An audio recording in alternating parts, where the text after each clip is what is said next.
something that is helping me with the process or with the purpose thing is understanding and coming to terms with the fact that our process is a part of our purpose. And we want to curse the process, and we want to either get behind it or get far ahead of it. And our purpose is within that process. Every part of that process is so vital, you know, and so important to your presence.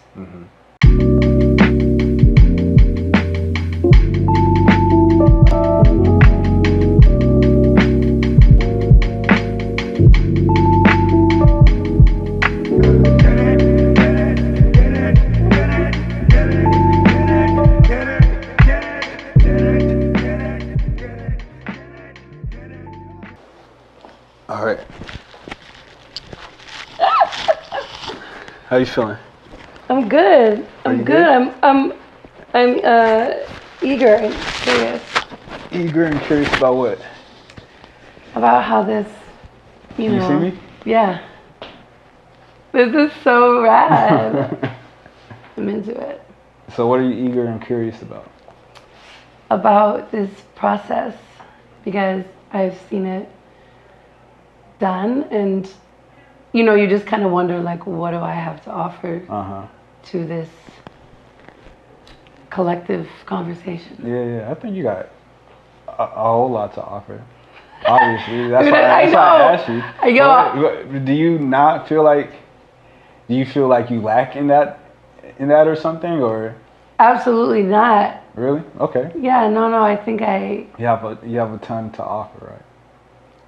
Yeah, that's a positive affirmation.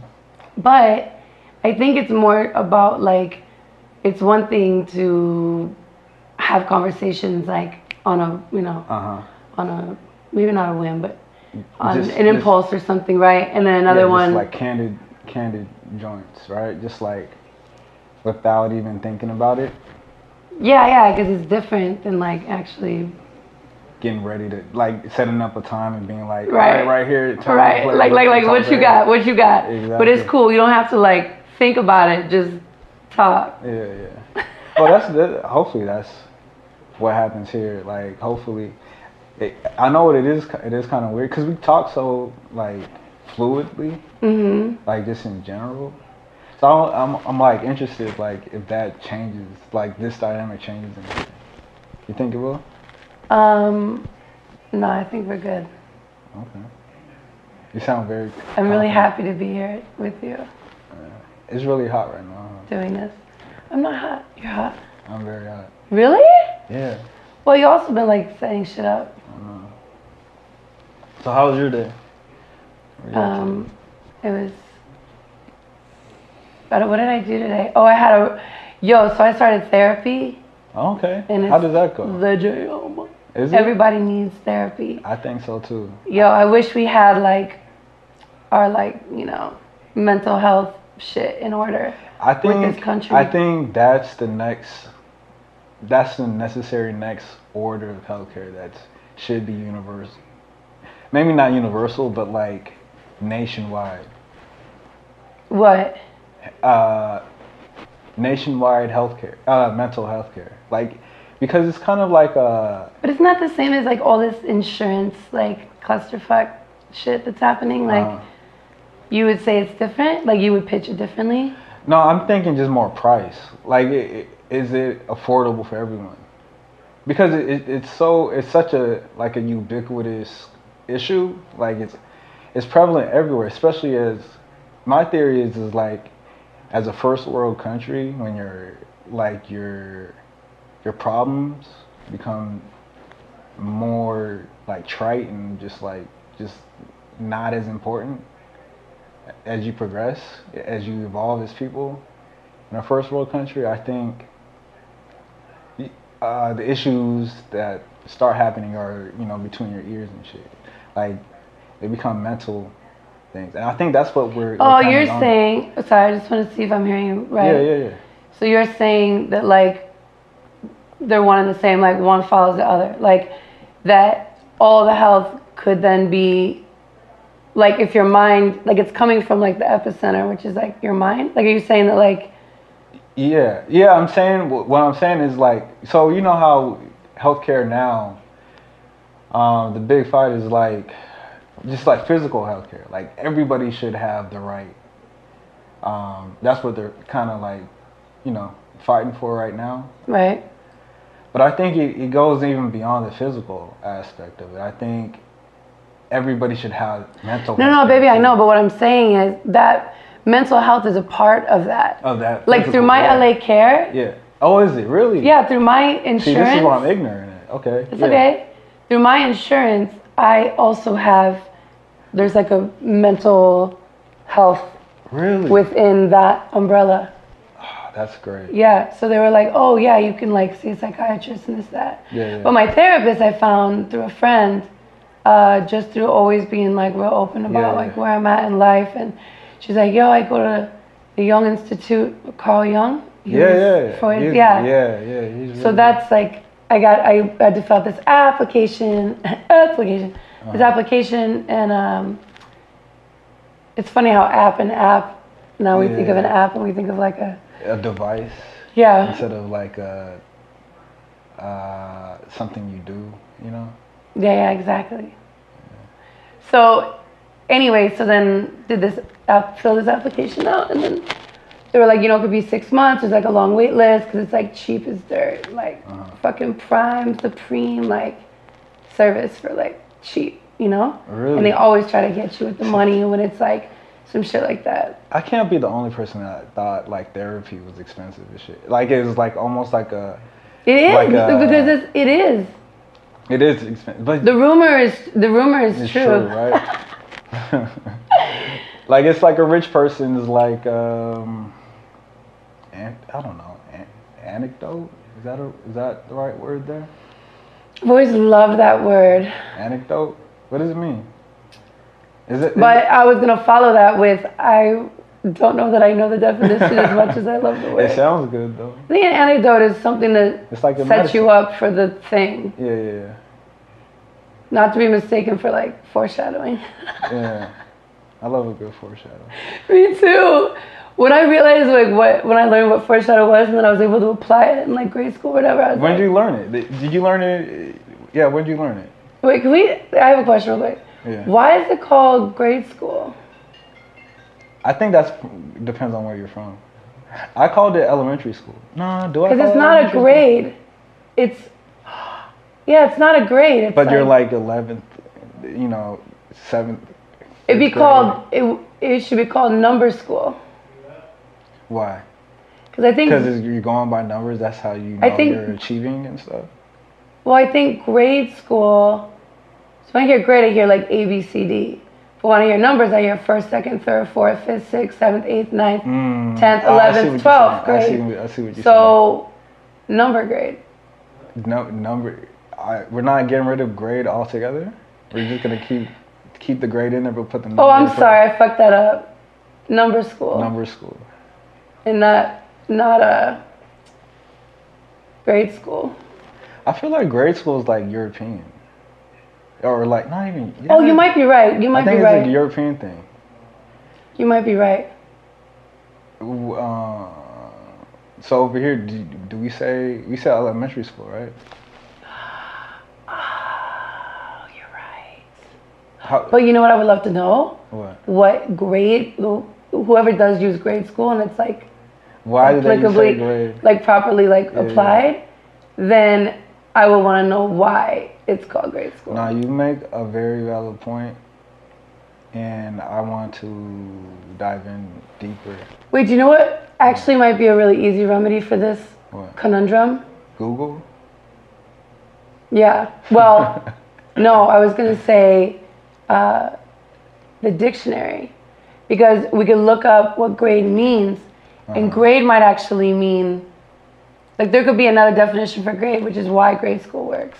It also could be translated like the second alternative thing. Like, you know how they number the meanings and stuff? Yeah. But also, there just could be another definition for it. Yeah. Or it just is something that we just will never know. Did you just think about that right now? Like, is that something you've always wondered? Like, I've been wondering about grades because I'm going back to school in the fall, and really? yeah, I was just thinking about, I don't know, I was like going through whatever school thought. So you're just like, great. You're not going back to grade school, right? I like, yo, dog, the reason why, I haven't think about this because I am trying to get back to grade school. How much did we learn in grade school? Like, think about it. Like, I was thinking about this the other day. Like, I really feel like grade school didn't teach us anything that we were supposed to remember, but it was more to teach us how to, like, be with other people. I was just about to say that. Yeah. Because your hormones be all crazy, and you're suddenly aware of yourself. You have a self-awareness. You're trying to look some type of way. You know what's working. You know what's not with the ladies or the boys or whatever. You know how to manipulate your teacher. I knew how to manipulate my teachers in elementary school. But like, you start understanding your power, and it's really like power. Do you start applying it there, or do you just get a basic understanding of what it is you think? Yeah, I think they ride together. Really? So I think they mob together. I think that I think that as you're learning, whatever the response you're getting, or you're experiencing, and then whatever response you're getting, you're learning. Yeah. So it's like you act, and then there's a response, and then you then learn how to react to that action. How'd you learn about your power though? Like, what was the instance where you're like, yo, okay, I can manipulate people with the energy that I have, that only I have. You know what I mean? Yeah. With teachers, I think it was more like, and this went for me all through a lot of school, but it was like showing a genuine like curiosity. Oh, okay. And asking a lot of questions. So nothing would appease them, and you wouldn't really get much done. And then you would just keep asking questions, and I would just drive them into overtime. But it wouldn't really be overtime because you could leave. Yeah. But or like little thing, I don't know, or like if you're like a good speller and you're like shit at math. How was your spelling? You like really try to hit the spelling thing hard. How was your spelling game though? A1. Really? A1. Was you good spelling bee champ? I was not champ, but I was in like the lineup. Like I was like one of the like finalists, but not like pro standard, where I was like in a auditorium doing it. Why they like? There's something else going on there, I think. You want to know what word I won with? What you win? And to this day, I'm like, how did I know how to spell that word? Yeah. It's tricky. It's tricky. You know why it's tricky? Wait, the word is tricky? Yes. I'll tell you. You had to spell tricky. No, the word was not tricky. It's a great word though. What was the word? And a great artist, tricky. Wait. Oh, the reason why this word is tricky is because when you're first learning how to spell, they're like, you're gonna sound it out. Yeah. So you like F, and then it's like telephone, and you're like TELOFON. Yeah. Whatever. They're like, no. Okay, there's like exceptions to the rule. Yeah. Rules. English is like the toughest language to learn because of that bullshit. Yeah, that's what they say. Yeah. But I've been trying to learn if ours is the hardest, I feel like we're so far less poetic than other. I think we just complicated things, honestly. I think we dumbed it down. I don't think we complicated it. I think we complicated it because of like the past tense, past particle type shit, like those grammar. Like, yeah, but you need rules. No, I don't think. I think there's like with French. Like there's like the whole sentence changes when you're talking in the past. You know what I'm saying? But for us, it's just like one little thing. It's like one word in the sentence that makes it a past tense or something in a way. Oh, where there's like follow suit? Yeah, like it's just, I think we complicate, like it's so intricate in a way that it made it more complicated. And I feel like other languages that have been around longer, they're like, yeah, it's simple. Like just switch this whole phrase up. And now we all know what we're talking about here. Yeah, but we also don't have like the feminine masculine thing. I think that's inherent though. So like Like that's tricky. Yeah, yeah. And it's funny because like I heard something. I was listening to something about this other day. Like there's a bias that comes with it, obviously, right? So like when you in Wait, French, what? like with the a masculine feminine thing that other languages have that we don't. But I think ours is more subconscious already. So like if you think of a dog, right? I venture to say most people would. I'm thinking of a male dog. Yeah, that's what I think. Why though? Majority, because it's so nah. yo, Y'all be thinking about male everything. It's like Apple male. No, but I think I think you have to unlearn doing that. That's what I'm saying. It's like, because we live in America, right? And for people that grew up here, we have this stigma of like, just like, we have a certain culture that we're raised in that we have to unlearn once we become conscious a little bit. You know what I'm saying? So yeah, of course, because everything we've learned was what somebody else thought we should know, and that's called conditioning. Yeah. But and with all due respect, I mean, a lot of those people have a lot of great things to teach, but there's also like the controlled teaching, you know, like these textbooks that are just outdated and whack and fucking full of lies and just stupid. And they don't even, this is what's so crazy about patriotism in America. Mm-hmm. They don't even like hardly stress history in school. Yeah. Like you hit on some dumb bullshit lie about Columbus and then you touch on like the Civil War, like you like kind of touch on it, but there's no like I just think we have this inflated sense of pride when like we really go ask somebody on the street who the 36th president was or who the nobody knows that like shit. 18th president. Nobody knows that shit. Yeah, it's and yet we're so proud to be here. It's like I think it's like you said. I think it's inflated. Including myself, by the way. I can't lie. Like I'm ignorant for sure. It's almost at a point like now in 2018, I get a little nervous when someone's like ultra patriotic. Like I'm like, yo, what else does this come with? Because I don't honestly believe like Americans are inherently patriotic. I don't think we actually care. You know, so like I think we care because somebody else fearmongers, and then it's like, oh, I need to care. Yeah. I think about sharing at our, you know, in our grade school years, right? It was brainwashing. It was you know, history is told by the winners, obviously. So it's like we're gonna tell you one side of the story, our side of the story. Since you're here and you know on this soil, you're gonna hear from our perspective. But like it's. I mean, you let someone else tell the same story, like you know, from Africa or something, and American history is way different. You know what I'm saying?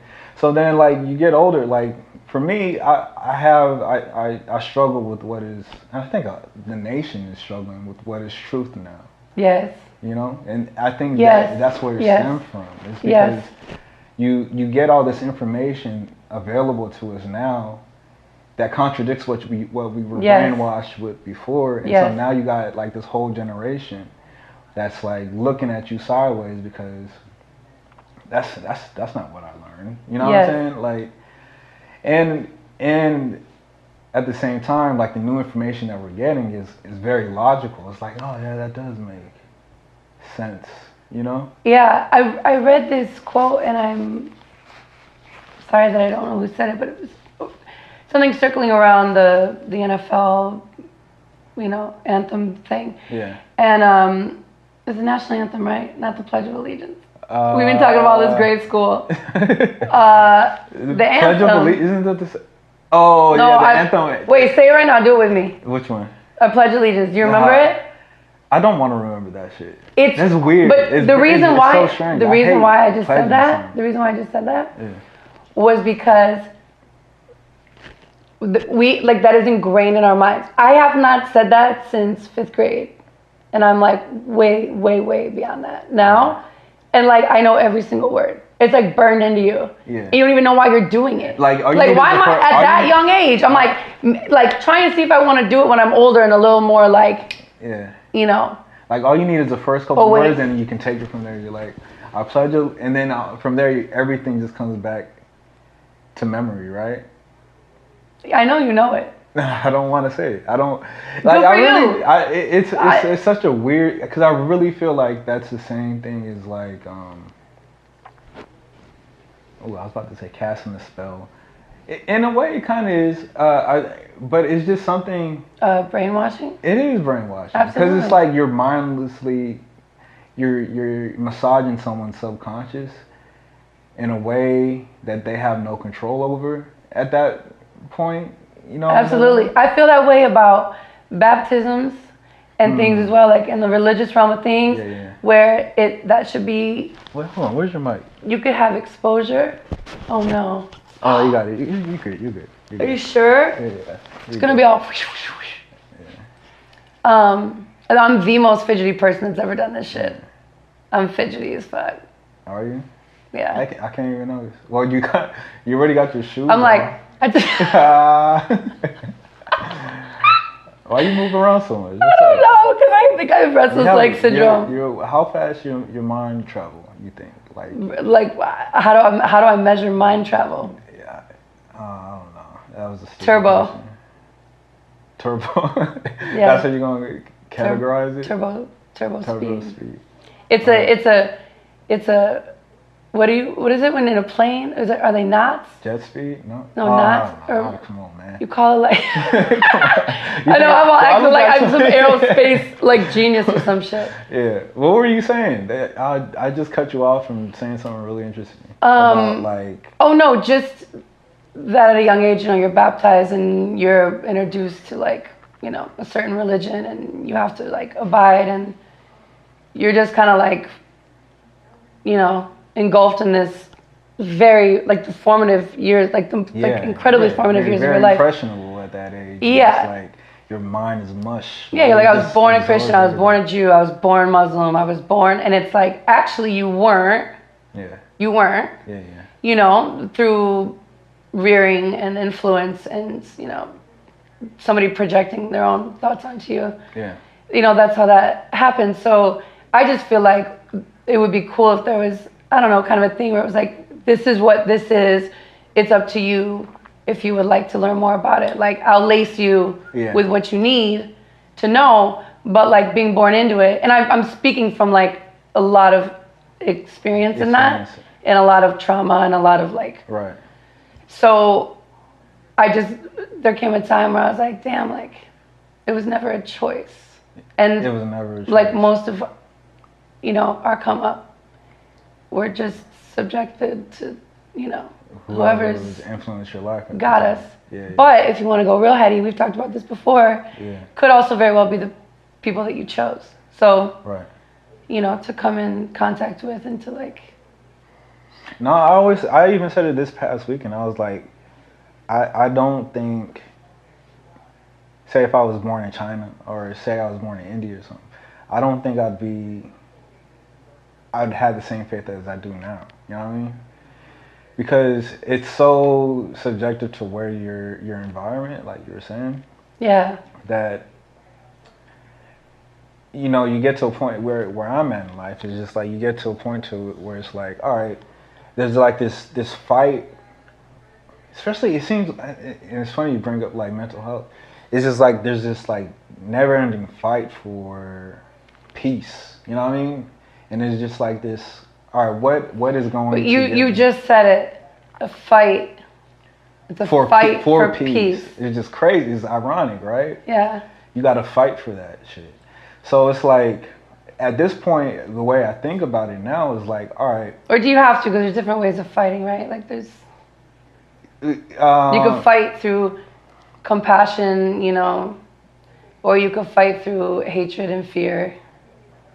What do you mean by that? What's the fighting part? Like I'm saying fighting for peace. Uh-huh. Like you don't have to fight for peace. I don't have to physically fuck somebody up for peace. Right. Necessarily. Like there's I'm talking other about a more routes. inward inward fight for peace. I mean, Absolutely. peace of mind.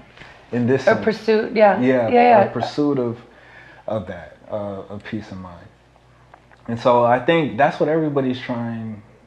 A lot of people are on that chase or on that fight, in that fight for that.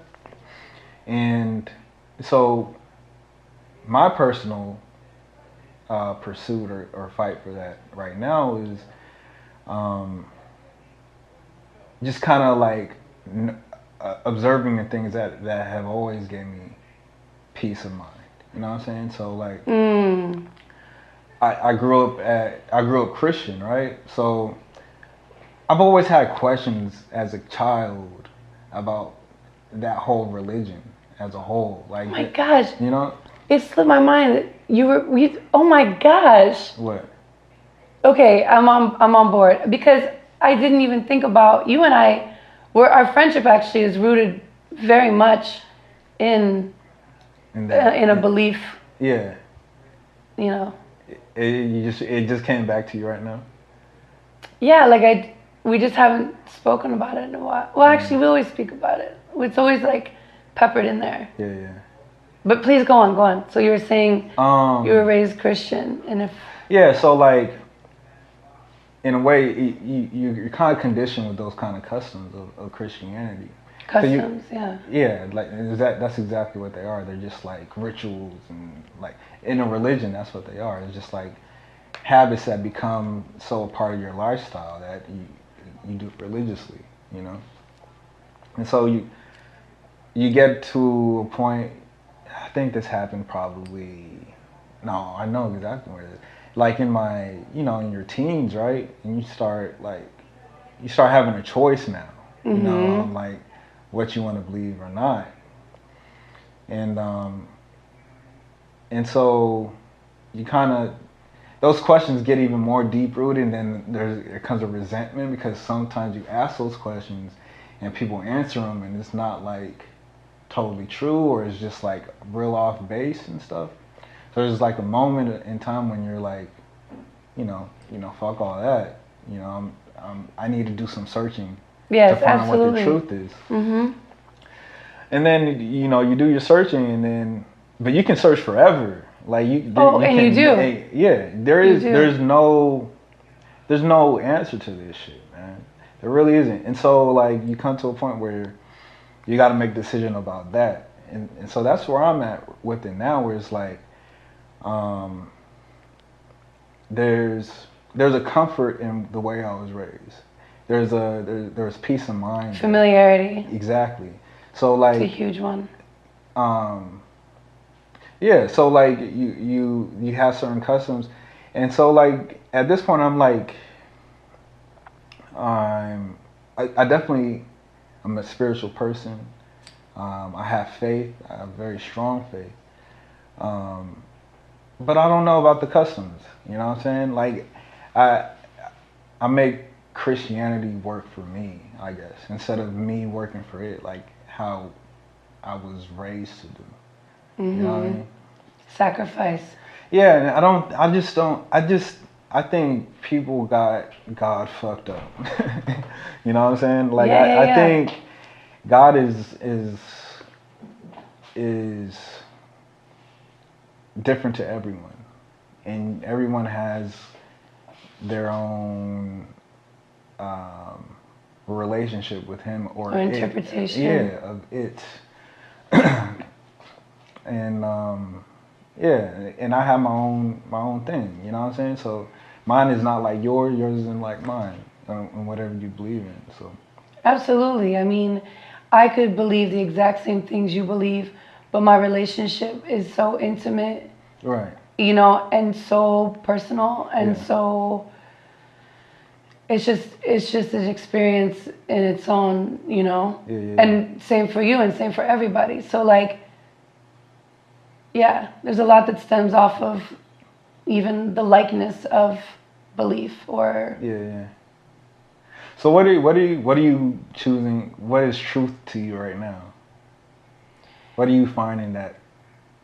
Have you found truth at all, or like, are you hoping something's true nowadays? Man, how much time you got? I got all night. What are you talking about? Yeah, I mean, without going too far back. Yeah, so I was, a crusader for Christ, as I say. Really? Yeah, like Crusaders kill people for Christ. Oh, really? That's great. That's crazy, right? And that's the wait, shit. what does the word crusader mean? That's they all they are? They went on a crusade killing people in the name in the name of Jesus, which is crazy. Like that's the type of shit that Wait, I when? hear. Post his like reign? I'd say, yeah, like medieval times and shit. Like that. Like you hear that shit now. But they still be doing that shit. Absolutely. That's like yeah. That's the reason. Okay. That's the reason for the season for killing. The killing season. That's always the reason for the season. Well, that's a whole different like. It's always. We can talk about war if you want to. It's always in the name of God and shit. Yeah, it's crazy to me. Like, and that's what I'm saying. Like, there's a disconnect there. So it's like there's cognitive dissonance in what you learn about like. God is, Jesus is this loving figure, but why are you murdering people for him? You know what I mean? Like, and that's the stuff that... That's the cherry picking part. Yeah. And that's also what Jung calls your shadow. And I think a lot of that, like, we all have evil thoughts, bad thoughts, Absolutely. wrong Absolutely. thoughts, Absolutely. right? And so what happens is, it's like, well, that ain't me. That's got to be somebody else. That's got to be that's not me. Yeah. Someone's telling me to do this shit. Yeah. And with all due respect, I don't suffer from a mental illness, or maybe, I don't even like calling them illnesses. For all we know, they're like way more, they're seeing way more than what we are, But anyway, what was I saying? You're talking about Carl Jung. And Your shadow. Shadows. Yeah. So in that, it's like you have to create the adversary in somebody that's like, oh, well, they're evil. They have the evil in them because they're a part of this other thing. And that's what you're trying to kill. You know what I mean? And it's like... Yeah, I mean, it kind of gives... In a way, it kind of gives our life purpose by trying to, like, define who's with us and who's against us. Because, Well, and there's, like, survival of... I mean, there's a lot of different... It's very primal. Parts to it, yeah. I think... So are you like studying Jung right now, or? Yeah, like I picked up a book. They have a little library. I picked up a book, like a beginner's guide type of thing. Yeah. But it deals a lot in dreams and sexuality and things, and the shadow and these things. I feel like that was not a fully formed thought that I just derailed that question you had for me. So I apologize. Oh no, the one about what are you killing. For Christ, I guess. Yeah, like what you're the juxtapose and the fact that it's just cherry picking. Yeah. Right? So it's like, well, I'm gonna follow this part and I'm gonna condemn these people, but like I'm gonna do this thing. It's just cherry picking. Everybody's just doing what Absolutely. And if you're gonna do that, like they want their life. Here's the issue with that. It's like cherry picking is actually fine. I think there's no issue with that. It's like, but when you start condemning other people, that's of course. That's where it becomes an issue. Like, don't bring your mess over here. That's my only issue. Yeah, exactly. Because everybody cherry picks. Everybody has their own interpretation of everything. But don't denounce somebody because they don't believe what you believe. You know what I mean?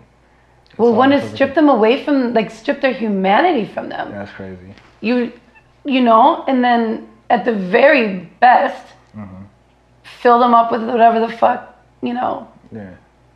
Your poison is. Yeah.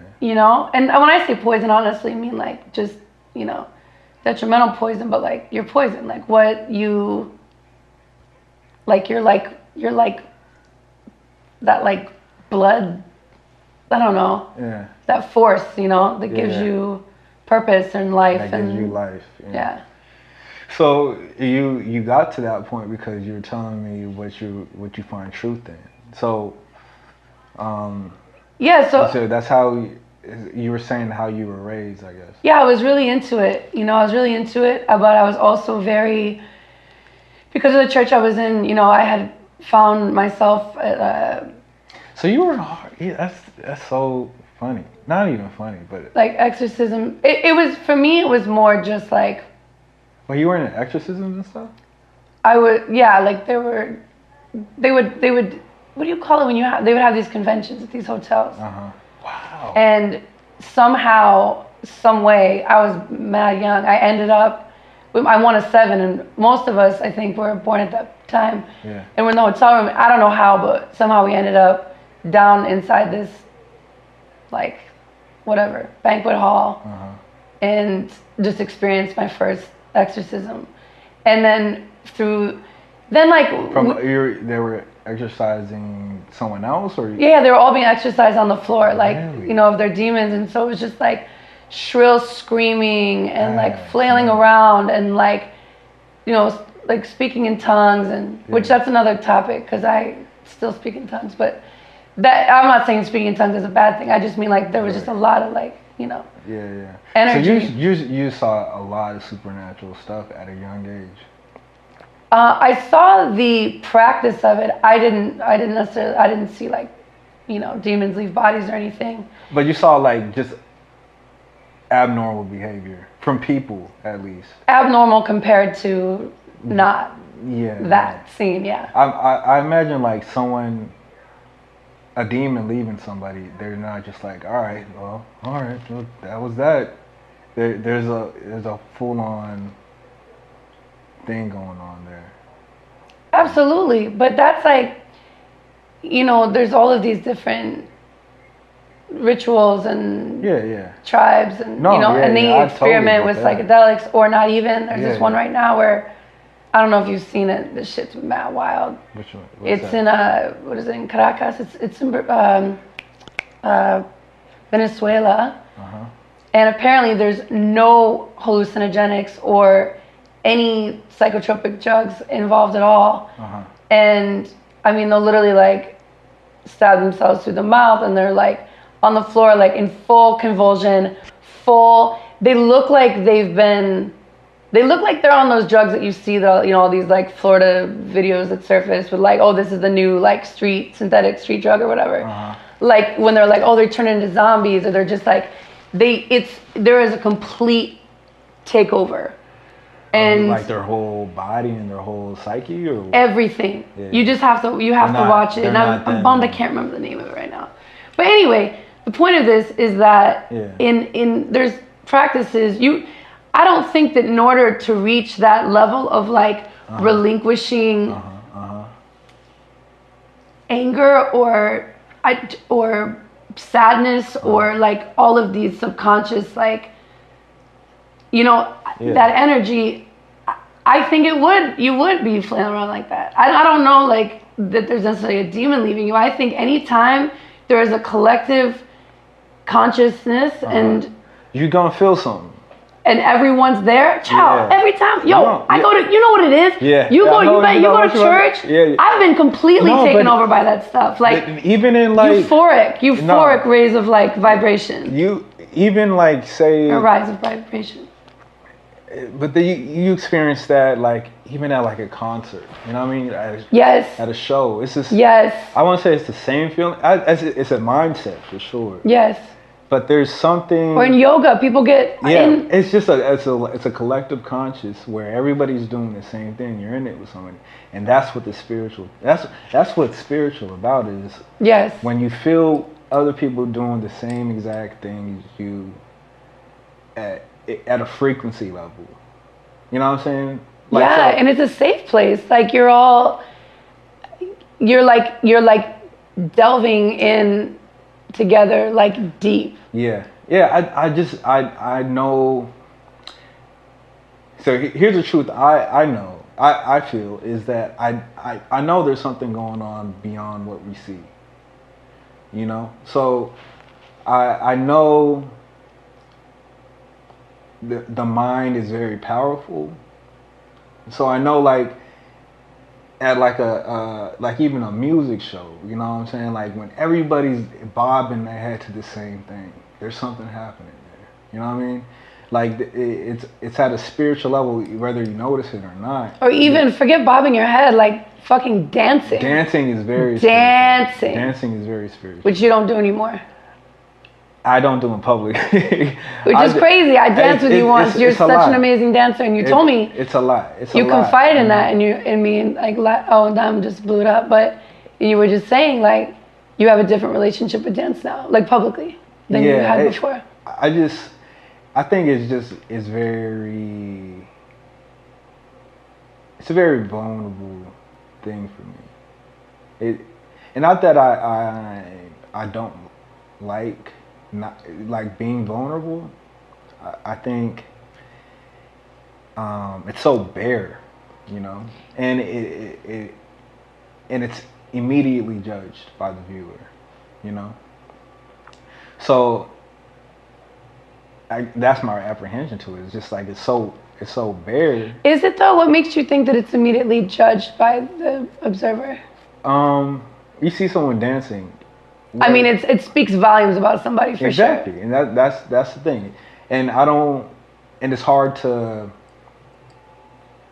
Do you not want to convey that? Like, is that too much? Is that too like? No, I think it's hard to convey without context. You know, so. But isn't the context the feeling and like how you're being seduced by the music?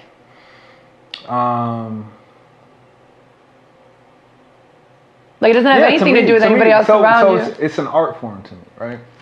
So the way I feel, say I am dancing, right? And the way I feel is being emoted through the dancing, right? But I'm not saying anything. I'm not giving you any kind of context on my thought pattern or anything. And I'm just overthinking. That could be the case. But of course you are. You've thought yourself into not dancing. Yeah. The same way you would think yourself into dancing. Hear me out here. So like I dance, right? And then the person say I'm dancing to a song and it takes me back to a time when I'm in 7th grade and I got my first kiss or something, right? Mm-hmm. I'm dancing to it and someone's seeing me dance. I'm not on beat at all. I'm just feeling something, right? They notice and the first thing that comes up in their head is like, yo, this dude, what's he dancing to, yo? Like, what is he doing? God forbid they get you wrong. Who gives a fuck? That is true. And I'll tell you what, though. I do. I guess I do. I know, baby, I know. But the more you put your, like, and again, I'm not, I think you are, like, just one of the most lovely people in the way that you express, and you do it in ways that are mind-blowing with your video and music. I mean, your ear and your sight and the way that you feel and the way that you execute, you know? Uh-huh. So I just was surprised, like, through dance, because you're so vulnerable in your films and in the music that you create and in the conversations that you have. You created a show lying down with somebody and you're being vulnerable. Yeah. So why can't I do the dancing thing? Yeah.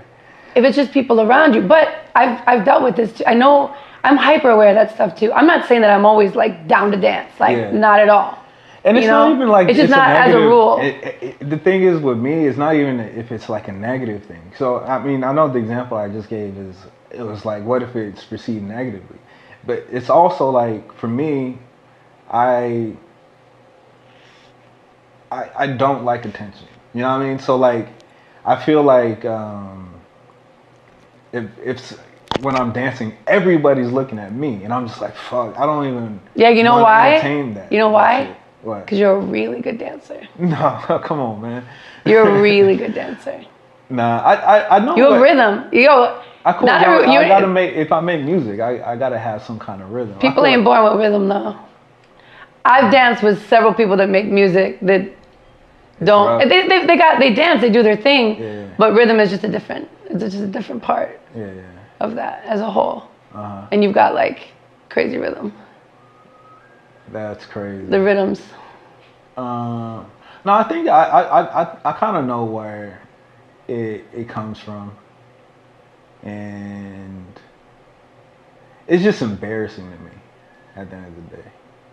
Like, do you think it's triggering? Do you think that like Did something happen? Like No. You became. I think it's not even from something that was negative. It was just like, because here's the thing, right? So like for me, when I take something in even if it's positive, like you just giving me a compliment right now. The first thing I want to do is shut down and just be like, come on. I want to think of something that makes it practical, and I want to break it down and be like, I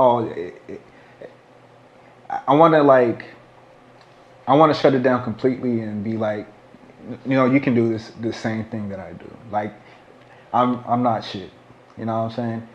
Most of that comes from Christianity, because it's a self-loathing religion, and another part comes from now you have an expectation of me, and so like I don't like expectations. I wonder if does this have anything to do with being a male on the dance floor, and the fact that like it's usually like a man and woman pairing. I'm just talking in terms of like baseline like example. But like with your lady, you guys dance together? And behind closed in doors. Private. Yeah. Does she dance in public? Yeah. Does she like boogie or does she like dance? She's goofy, man. Yeah. She cute. She loves to show her moves off. Good for her. Yeah, and I mean, it's very embarrassing for me because it's like everybody turns around and stuff. And then I'm just like, hey. And then the good. I'm glad she's putting you in that spot. Yeah, because most of the time she's like staring right at me. Like now it's like my go. And I'm like, no. I'm just watching you do your whole routine. But and then she gets all excited when someone tells her like, yo, you can dance. Like, so usually I'm like, no, it's so cute. Usually I'm like, you need to calm down. All right. But like that, it's just so. You know what words I always mix up? What? Uninhibited and Wait a minute, that's the same one. Uninhibited and inhibited. Oh, inhibitions. Okay. Wait, how you say it? Inhibitions. I don't say words well, so don't look at me. I do not. Wait, inhibition. And then a child has. So like when you have low inhibition, it happens with alcohol a lot. Like it lowers your inhibitions and stuff. Like you do what you want to do more when you have low inhibitions, right? Yeah. So that's what I meant. Yeah. So like, I don't know. It's a real freeing. Yeah. Place to be. You know that you're not like locked in your body, because we're so locked in our bodies, Yeah. Exactly. Huh. So you why don't you dance like all the time? First of all, I feel like we keep missing. So you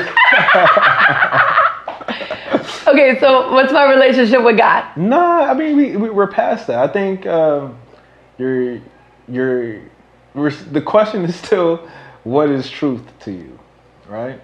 And so you're going through your background and you're going through being a crusader, which is not what I meant. No, what you mean? Well, I didn't mean that I killed for Christ. But you didn't catch a body, man. I was but I was a believer, you were definitely hard, all about it. And then, so what happened after that? Like, are you still that? Fell in love with a woman and then started questioning it all. When did that happen? I had just moved to New York, so I was 21 when I met her. Where'd you move to New York from? Detroit? From Chicago. Chicago, okay. Yeah.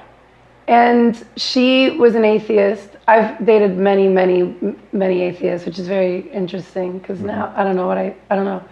I mean, it's not really interesting. I could figure out why very easily, and I think I have already. But she had brought something up, and in her like non-faith, argument, and she had brought up missionaries, and I'm like, yeah, what about them? Like, what's bad about going around and, giving the wealth of whatever, food or education or whatever this missionary, I don't know. I don't think I had the right idea maybe about it initially, and she was like, no, like they do that in exchange for you coming in to their faith. So they're not just going around giving these things and then like by free will or whatever, like, hey, it's like, this is the word of God and this is what we believe and he will do this and this and this and this and this, because that's the whole point. It's like they need to get the word out. Yeah.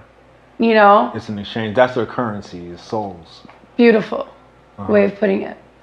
Yeah. So, and then I just started really thinking about it. My brother, who is not necessarily a believer, was like, well, now you're seeing like a woman, like that's not like biblically, like you're not everybody up to knew par. about this. Like you weren't. You didn't No. I had a coming out. No. I definitely had like I was talking to my mom that morning, and I was like, we were hanging up the phone, and I was like, can we talk later? Like I need to like discuss something with you. And she's like, she kind of like laughed and she just goes, what, are you gay? And I'm like, what the fuck? I'm like, I'll just call you later. And so when I called her and I told her that I'd been seeing this girl, I mean, she was so amazingly like just communicative and who your mom was? And like lush about it. Huh? Your mom was? Yeah, my mom. Okay.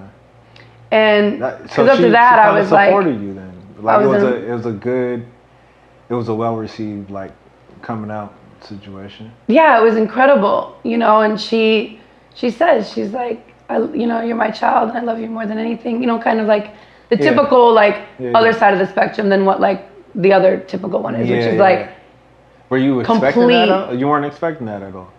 Abandonment, huh? You weren't expecting that at all? I didn't honestly know what I was expecting, to be like completely just earnest. A good friend of mine had died, and I was dating this girl and not able to talk to my family at all about it. And I'm really tight with my fam. And I was doing quite a bit of cocaine, and I wasn't really sleeping. And I was having these like really, really wretched night terrors, like shaking me to my core. And I thought maybe I was like, I didn't know if like I needed to do like a, like we were talking about, like an exorcism, something. I need to have the place blessed or cleansed or what. Something needed to happen. Yeah, I just was like a fourth dimensional way.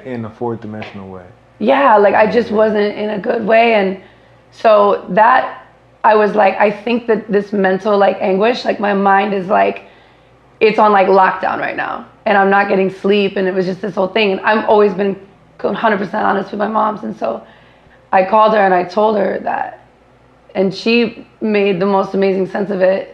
She was just like, I think you're not sleeping. You're not going far into your like REM. You're hovering. And so you're stuck in between like the waking life and like a really deep dream state. And they get like, they're like crosswire. Yeah. And then all of this like calamity starts to happen. You don't know when you're awake and when you're like in reality in a way. Yeah, because it's sleep paralysis, because you're paralyzed when you're asleep, but you're aware of it.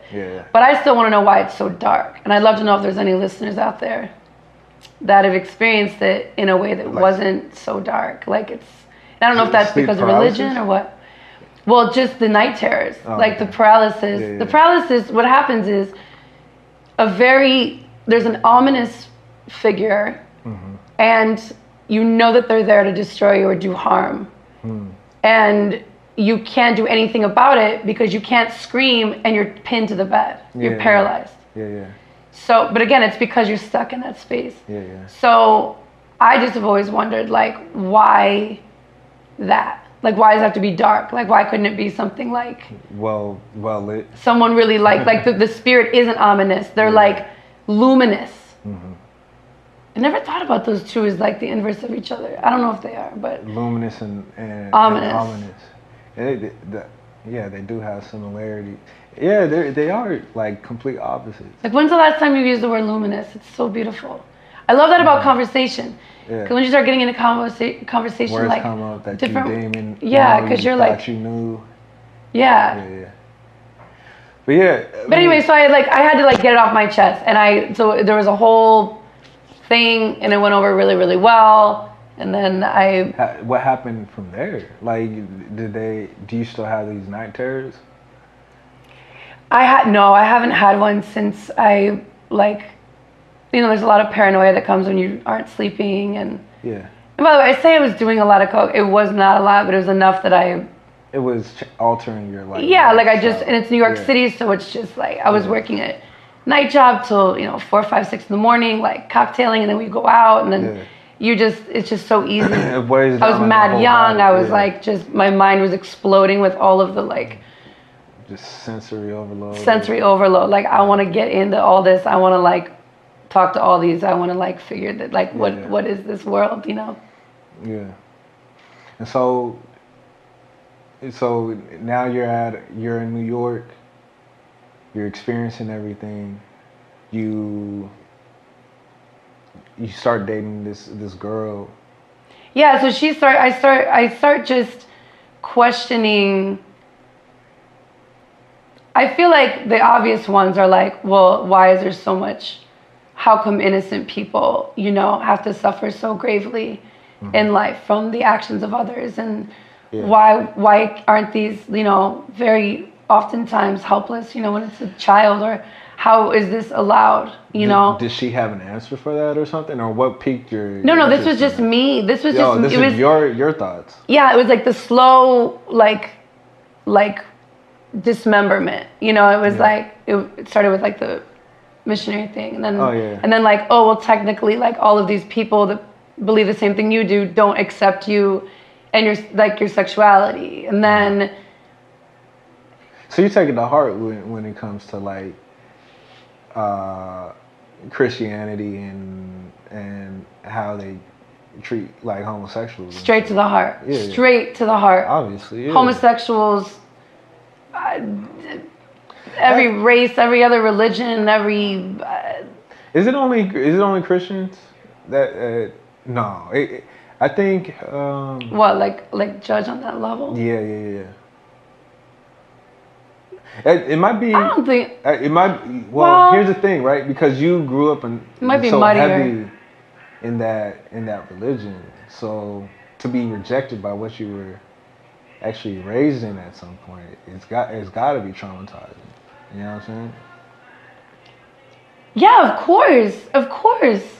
But this happens all day, every day. I mean, people, just because your sexual preference is different, or if you identify as different, than your gender or whatever, like that doesn't suddenly make you a non-believer or change your spirituality. Yeah. Unless you're told that it does. It's like, no, it just does. And I am the all-knowing, all-appointing person that I'm allowed to do that. And they're not. And so it's a very weird, like you're not supposed to worship false idols, yet you put yourself in the position of someone that is allowed to strip someone of their human right. Yeah, nobody is supposed to have that much power. Belief. It's just not. Because once anybody has that amount of power, they abuse it, man. Like it's not right. I just don't think anybody should be telling anybody what to do or how to live. Not at all. Well. There is like a stipulation there, I think. I know. I think I know what you're about to say, but go for it. But it's very interesting. Yeah. I don't mean to get too heady. But I think we were very heady right now. Okay. And that's fine. That's what this is all for. Okay. And you and I haven't caught up in a while, so. Yeah. we're really breaking in. So with like pedophilia, right? Okay. And I'm gonna go as far as saying, I can't remember, it's zoo something. But anyway, it's like sex, it's like preference for children and or preference for like animals, right? Right. So, and or people. But I was listening. Oh, you're talking about people's like sexual preferences? Right. Because what I'm saying is, I don't think anybody should, I'm just going back to your point where you said, I don't think anybody should have the right. I need to finish my point, but yeah, go. Oh, I cut you off. No. I want you to finish my point for me because I think you're in the same direction. Go for it.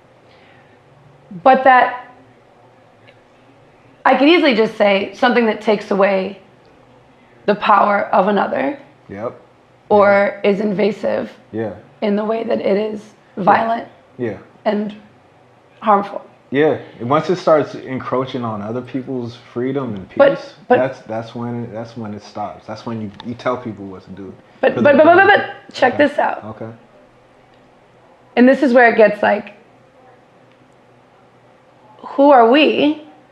So these people that genuinely, their sexual preference, it's not that like, oh, I just do it, this is like a hobby. In most of these instances, that is the preference.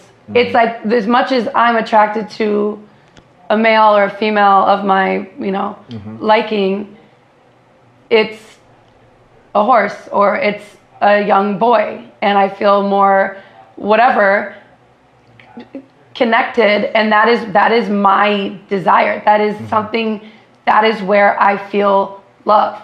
And what's crazy, like, so for us to be like, well, that's wrong. Yeah. But then, oh my God, but then you get into like incest, right? Like that's some other shit too. So I have to stop myself every time I make a statement like, well, if it takes away the right of someone else, because I am inherently taking the right away from someone by having that thought. Right. Because I have an idea of what that ideal is. That's very true.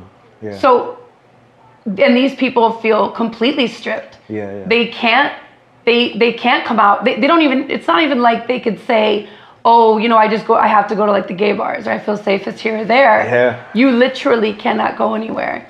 Cannot do anything, cannot talk about it, can't do anything. Yeah. Whether it's animal or family or, Yeah, it's very tough. Someone under 18 or whatnot. To take everyone into consideration. There's simply not enough compassion for you to take everyone into account. I don't think we have it as humans. I don't think we have. Right, so we cherry pick. Yeah, we have to. I guess to survive. Because think about it. If everyone is taken into account, if everybody's feelings were taken into account, if everybody was not given a disservice or wrongfully served like some injustice, right? I don't know what that world. Sure, because people can justify anything. It's like, well, I killed this person because of this, So it's like freedom of will. It's like, well, will do what? Yeah. Like there's no reason why you should be able to kill somebody. Shit. See, even saying that is off because there is. Dog. There is. I know. So there. But then, like, for someone, is it beeping because it's out of battery? No, it's just recording. Oh. I need to check how much time we got left. How do you know when it's out, Juice? So it's like about an hour, 20 something minutes each. In? Oh. No, it's like an hour and 3 minutes right now. But after an hour, 20 minutes, I need to like dump all that shit onto my hard drive and then empty the clip and then reload. Empty the clip and then reload. Yeah. But shit, what was I saying? There's just not. It's not possible. Okay, so here's the thing. I love that this just came back full circle to cherry picking. Yeah. But here's the thing, right? So like, even in Buddhism, like I think there was a study done on a monk, right? And so like monks in Buddhism, they're very compassionate. Like they mean no harm. They mean no evil towards anyone. They don't mean it. I don't know. I don't really know. I'm not very well versed in Buddhism, but there was a study done where they had a monk try to be compassionate for everyone, for everything, and it was just too much. Like he said, like he just was exhausted because it was. I'm totally butchering this whole the whole study that was done, and I don't even know where to look for it. But I'm going straight off memory. But I'm just saying to have that compassion for everyone is exhausting, and I don't think it's possible for humans to do that, no matter how like altruistic you are. So like you said, you literally have to cherry pick. And that's the toughest thing about it right now to me that I'm dealing with is, especially with like social media and all this information that we're privy to right now. There's a whole lot of social justice warrior shit going on, and it's just like you simply can't fight for everything. I know. I think everybody has like this, and the thing is with humans too is like. We don't truly have compassion for it unless we empathize with it first. We don't unless we experience it personally first. It's some for whether it's first degree or like second degree in a way. You know what I'm saying? Mm. And so like you take that into consideration, and then you have social media where everything is right in your face, and you think you feel a certain way about something. And you've never really experienced it, so you just put on a show that you actually care about when you don't, And so it's like, I don't know. It's just, I'm just so disappointed. Or maybe it's not that you don't care about it, but that you don't care enough to do something about it. I don't. Yeah, exactly. To make it because some of these people are dedicating their whole life to this one thing, and I think that's what it takes, but some people don't, and they're just half-assing this thing that they're going through, and not really putting into perspective that no, you kind of have to dedicate your whole life to that change. And so at the end of the day, I just no, I couldn't be a social worker or something, because not that I don't have compassion. I know, dude. Jobless, the social workers, the teachers. Yeah, like the people that dedicate their lives to like workers, the nurses, right. The people that dedicate their lives to the betterment of others, in a way that isn't self-aggrandizing. Or like senior care. Yeah, like there's no reward in that. You know what I'm saying? In what? In say you're a senior care worker or whatever. You're not getting an Emmy for that. You know what I'm saying? I mean. Yeah, no. I mean, for you personally, I would hope that it was just moving you in ways that in a personal level you couldn't find anywhere else. And that's why they deserve all the blessings and all like. I want to be doing that shit so bad. Yeah, I mean. Which is why I'm going back to school. Is it? Yeah, I think I can take it now. So. Handle it. Before we talk about you going back to school, what was the word you got out on in your spelling bee? What is it? Sorry, I just kicked you off our cloud. Oh, wow. What was it? You're good. You've done this before, haven't you? No, there's a couple things that we need to circle back on. All right, so it's a good thing you're the moderator. Yeah. The fuck is it? You said it right. Not a meteor. Meteor, that's what it was. No. It's not moderator. I know, I'm kidding. Moderator. The word was restaurant. Restaurant. That is a crazy word though. Spell it. I mean, I can spell restaurant at 27 years old. If I can't, then we got some. Without spell check. Yeah. Without T9. Is that what it's called still? T9? No. But correct. Autocorrect. They haven't had T9 since you could press buttons. What is T9? Oh, that's when it. This is like with the you hit it like 3 times. Was ABC. Yeah. Oh, that's T9. Okay. So what I meant was. How old were you? Autocorrect. Yeah. When you got out on restaurant, it was the A and U that fucked you up, huh? In the middle. It fucked everybody else up. How'd you spell it, man? It didn't fuck me up. No, I'm telling. Oh no, that's the word I won on. Oh. Not that I lost on. Do you study or what? Or you just knew? I just was always really good. I loved English. I love speech. I love writing. Yeah, I love. Interesting. Well, what's funny is that I have a really hard time. I'm a really good reader, but I have a hard time reading. But I love language. Why do you have a hard time reading? I think it's like the subject matter has to be like just so. The writing has to be just so.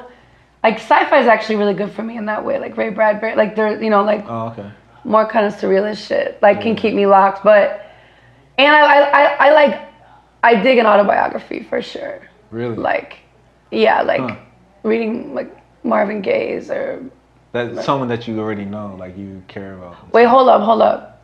Yeah. Autobiography, or they wrote it themselves. Not autobiographies. Then a biography. Some biographies, if they knew how to like get to the bone you trust in the heart of the matter. I mean, not necessarily fully, like as a timeline or as like a point of reference, like just to know maybe a little bit more. What do you think is more? Well, you're right though. You're right. Because if you're not alive and you don't have any say over that, that's pretty crazy. Yeah, I was about to say like that's real crazy. I never thought about that. Also, that might be the most objective way to look. I don't know. Like the Malcolm X book. I haven't read it, but it's very. You know how many people got their lives changed from that? I think it's just because Spike Lee like gave the like pass on it, like in a good way. That was like, what do you call it when you like you endorse something? He endorsed it so hard that I think that also gave it like validity. No, even before that, like I think so. I've just been really. Maybe a couple weeks ago, I was really just studying, just diving deeper and deeper into like Fela Kuti. And he was. Well, people don't That's like a realize. Loaded one. Yeah, but people don't realize is he was charged by the Black Panther movement, all that shit, right? Like the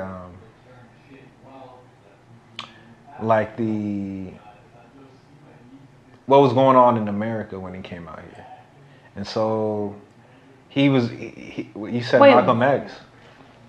What's your question? Who was charged? What? Who didn't the Black Panthers like? Fela Kuti or Malcolm?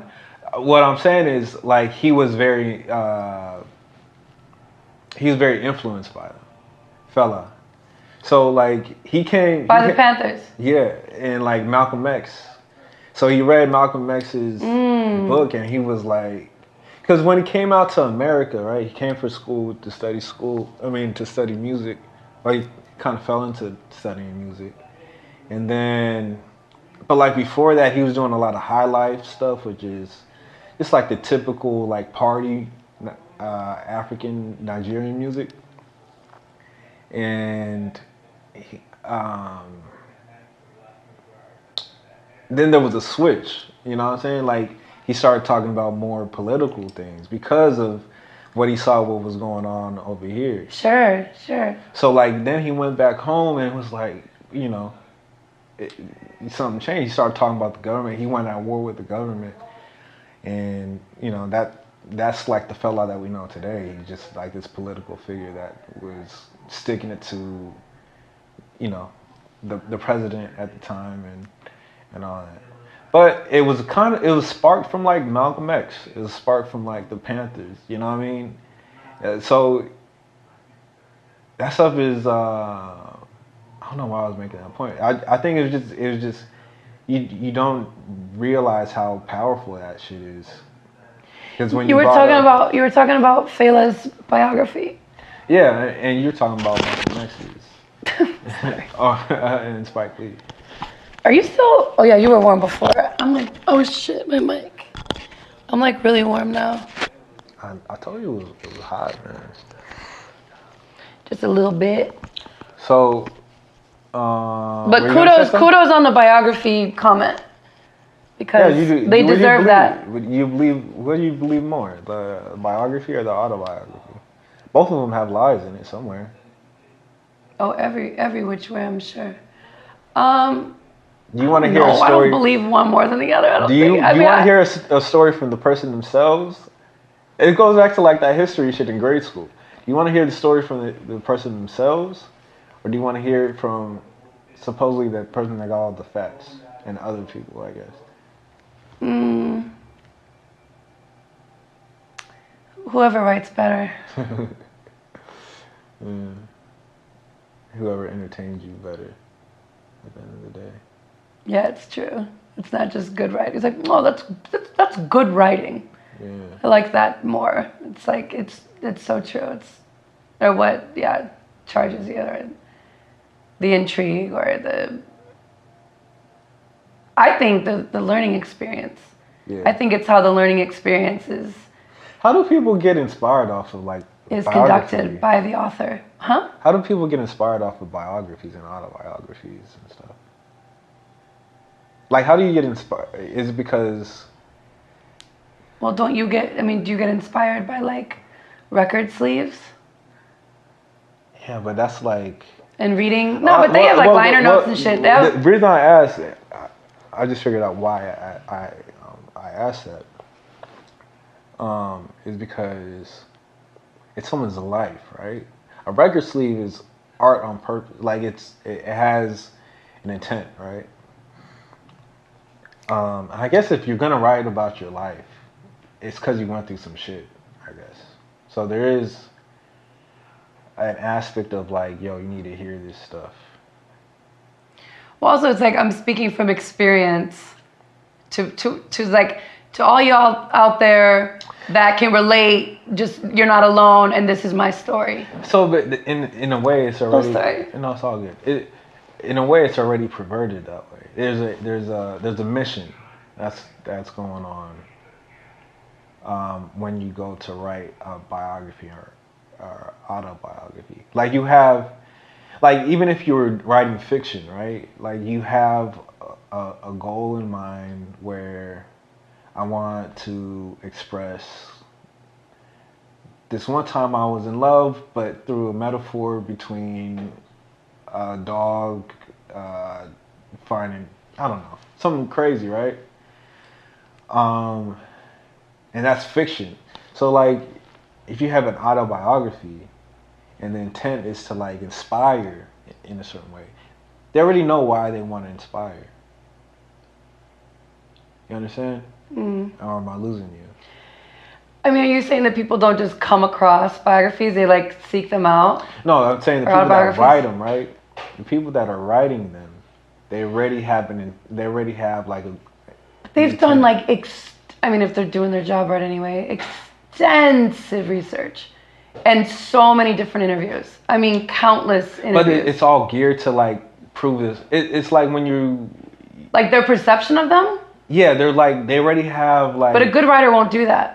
You're trying to lead you down something. Like it's skewed, but yeah, they're trying to writer, make you. They're trying to make you inspired because of this aspect. So they might not shine light on to other things on purpose, because life as we know it is very contradictory. Hey, would you say they cherry pick? Oh, just man. Call this. You know cherry picking. Call this episode. What's up with you and cherry picking? No, because we brought it up. Yeah. In the beginning. What you're talking about that right now? I know it is. It's choices, it's decisions. It's like what do I actually want to deal with right now? Yeah. What do I not? Should we take a break right now and dump this? Sure. Yeah. I mean, if that's customary. All right. Let's take a little intermission. Aye. So why do you like these kind of talks? Heavy cracker. Heavy cracker, man. That is nuts. How Just say it after everything you say to me. I can't. I feel bad saying that. So la. Heavy cracker. I don't like. Just as much as I hate derogatory terms thrown at me, I don't know. I feel away, man. Yeah, but like cracker for a white person, like if you're gonna get offended by that, then you're just on some fucking like immature ass shit. Sure. Especially for a white person. Oh, that like that is not offensive. I'm sorry. That's like yeah. You have there's no like murder involved with it. You know, there's no like genocide involved with cracker. Yeah, like you know what would be great, and we'll have to do this at some point. Or maybe I'll do it before I go. I would actually like to know where cracker came from. There has to be. I mean, it might just be skin color. You know, might just be like cracker, like. Crack ass You cracker. know, you look like a cracker ass cracker. You don't get offended. Dry you ass. don't ever get offended from it. Non-melanin, no melanin. No, we have melanin, but huh? You don't get offended from that at all, even if it was like maliciously intended. Like if you were in the heat of an argument with another black person and it was like fucking cracker, you wouldn't get pissed? No, I would hope that they had like better arsenal than that. We're far worse. We're far worse. You was like, that's it? We're far worse than crackers. Like shit. Yeah. I'd be like, get creative on that. What is something you get in a fist fight about? Like right you guys now? could call us out on fucking. The race thing is a funny conversation for me because it's not that I'm anti-white, but I don't know. I have a hard time justifying most of our actions as a people. But what were you saying? No, it sounded like you're going down a different. No, I just was finishing that thought. You were saying something. I was like, there's better words. Oh, what would you fight for right now? What would you fight about right now? With who? Do you get in fights like altercations? Every day, all day in my car with every other person that's driving around me. Like a physical thing, like you throwing bows. When's the last time you was in a fight like that? To be completely honest, so to be completely honest, I always wanted to know what it was like to be hit outside of my like fights with my siblings. Just because like I see dudes coming up, or even like some girl, just depending on like, you know, what like whatever your upbringing is, or like, you know, the environment, but they just get hit and they're just so like and take it right on malleable and like shit just goes down, and like, you know, you just do the damn thing and you fucking go on with your lives. And I'm always like, what does it feel like? Like, what does it feel like to be hit? Because I just had never been hit. But like, you know, like my brothers growing up, it was like, they know what it's like to get hit. And just because dudes fight, like y'all, like as children and stuff, I just feel like we express ourselves differently. Like when we're younger like that.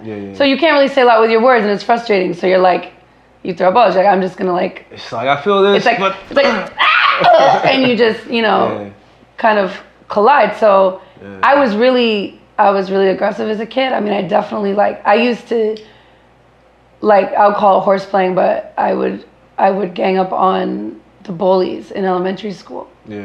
But I would use my words, and then I would also dead ass wrestle them, not punching, I think about how embarrassing I must have, I mean, how silly it must have looked, but everyone was like, yeah, you know, I don't know. So you was the certified tomboy, you was getting in the nitty gritty with it. But I cared a lot about how, I remember I discovered makeup in elementary school. And I discovered work boots and baggy jeans and little you know, little enough tops. Obviously you're no years old, so you can't be well, you've only been alive for, you know, a handful of years. Not even a decade yet. Not even a handful, maybe a handful of years. No, you're right. A little less than a decade. But yeah, I don't know. So I was I definitely, it's not I just was a tomboy to where I just didn't feel like I had to put on any air. Like I definitely like indulged. You think that was because you had brothers, or if you had you have a big family? What, like I was scrappy because I had brothers? Yeah. Is that the only reason why you think you were tomboyish, or what if you didn't have brothers? You think it'd be the same thing? Because you do have sisters, right? You have a for big sure. family. You have how many people? Are 7 kids, including you. Mm-hmm. Yeah. See, that's nuts. Yeah, I mean, I definitely think. I mean, that's the whole like nurture versus like nature thing, you know, or whatever. I was always like, my godmother calls it sturdy. Like she's like, you were always like, you were just planted, and I just would like meander through shit, you know? Yeah. And not meander, I don't know if that's the right word. Think of the word meander, I think of like one of those horseshoe crabs, those massive crabs that are on the beach, and they just like, they look like little tanks, and they just kind of slither and walk slow. Why does that remind you of meander? I guess that could be meander. Meander is like, you know those sidewalks that kind of go in the squiggly line? Mm-hmm. They meander. They go to and fro. They don't go in a straight line. They kind of like peruse. When I think of meander, I think of like speed. I think of like a slow, you know, just kind of a, I don't know, it's like a motion with intent. With intent. Mm. Yeah, like, yeah. It could also probably be called like premeditated. Okay. The premeditated strut. Like a person that looks like they know where they're going. I love that word, strut. Yeah. That thinks they know where they're going, but they have no idea. Yeah. But no. So anyway, I wasn't really in fights, but right before I moved out here from New York, I had gotten into a fight with a cab driver. It was the dead of winter. It was freezing, and it wasn't the dead of winter. I'm sorry. It was New Year's Eve. So it was like the dead of winter. It was freezing. The trains were all messed up. Like, ain't nobody ever want to take you. This is before Uber and Lyft. Like, nobody wants to take you over the bridge to Brooklyn. So we kept coming up, and my homegirl's mom was in town from Australia. And so it's like late. We've been drinking all night, indulging in some other shit, whatever. Are you ashamed of it or something? I just like to keep it real. No, not at all. But we were just like, we were amped a little bit, you know? Okay. So these cars are just like, these cabs are stopping and like, they will not take us. And I just started getting like defensive. Like I just was like, what's the deal, you know? So this guy said we could take the cab, go to open the cab, and then he asked us where we're going, because he didn't know when he was like, yeah, that's fine. So as soon as I told him, he was like, no, and like starts to drive off, like as we're like in this transaction. Yeah. And I had slammed the door and I kicked his cab, and he like was already going, and I kicked his cab, and then he threw the car in reverse and came back. What I went up to his window kind of like a dummy, because I kind of was just like, what's your deal? Yeah. And he was about it. Closed fist fucking. No way. From the driver's seat, leaned over and just clacked me in the face and split my lip. No way. So you have been hit. Yeah, this is what I'm saying. Yeah. It's not like I wasn't like, you know, I wasn't used to like a rumble at all in life, like in that way of like being hit, but I've been hit. But I know that's nuts. The original question is if I had gotten in fights. Yeah. But you always felt like you wanted to know how it felt to be hit. So and then I got hit. Yeah. So how was that shocking or what? Yeah, for sure. But I'm a bit of a like weirdo. Like he was wrong. Absolutely 100. Like he was wrong. Did he just pull off after though? Did he just like? He screeched off. My boy went to like lunge at the car, and I'm like, don't be like this. Like this is an insane person, and I could just see him like ripping down with him, like holding onto the door. New York got so much angst. Because the windows. Ugh. New York got a lot of angst, yo. That's crazy. Yeah, and I had another girl like open palm, like my face like this, and like she was like much bigger than I was.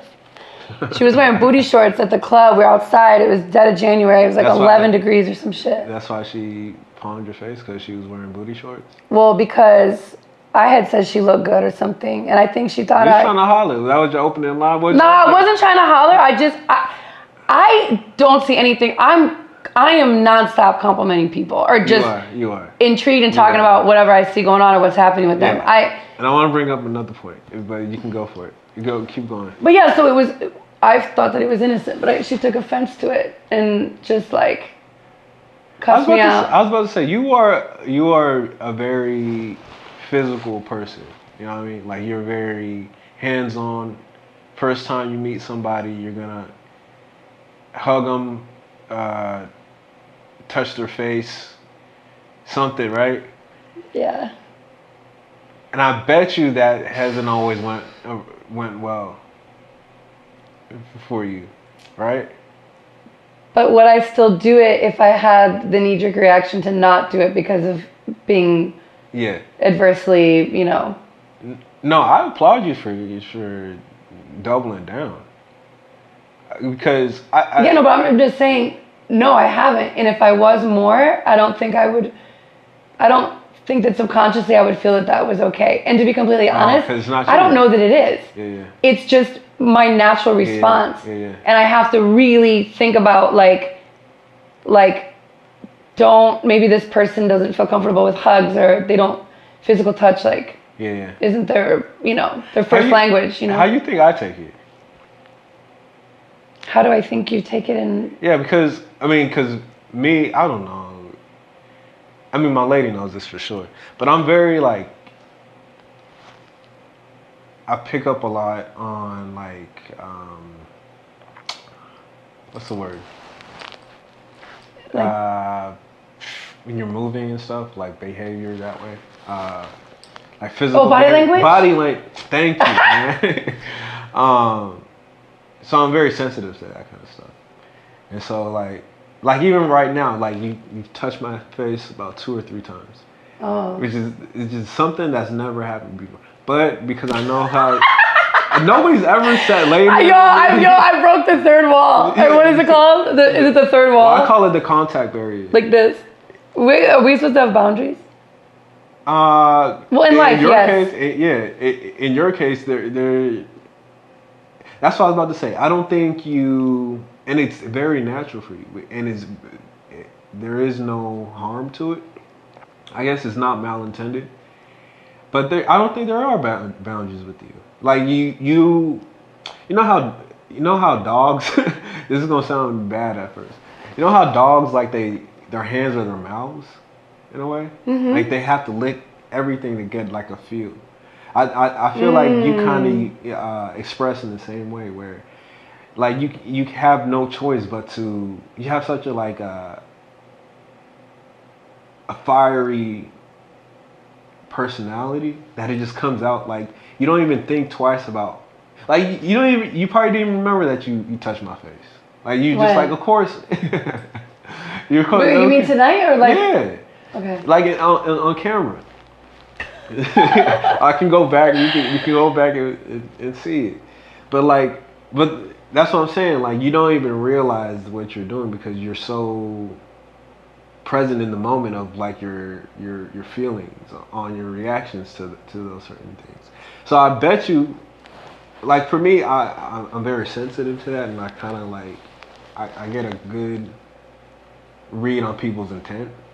Mm-hmm. I'd say 40, 60. I'm not a seer or anything, but I can recognize that she's not trying to. It means nothing beyond what it is. You know what I mean? But I can see some people be like, yo, what the fuck, yo? What are you doing? And it sounds like that's what happened with booty short. Oh yeah, for sure. Yeah. Is that what? Are there any other? But it cases doesn't. Like that? No, it honestly, well, sure. I mean, meeting the biggest one I think inside of what you're talking about is meeting lovers. Oh, okay. What does that How does that play out? Because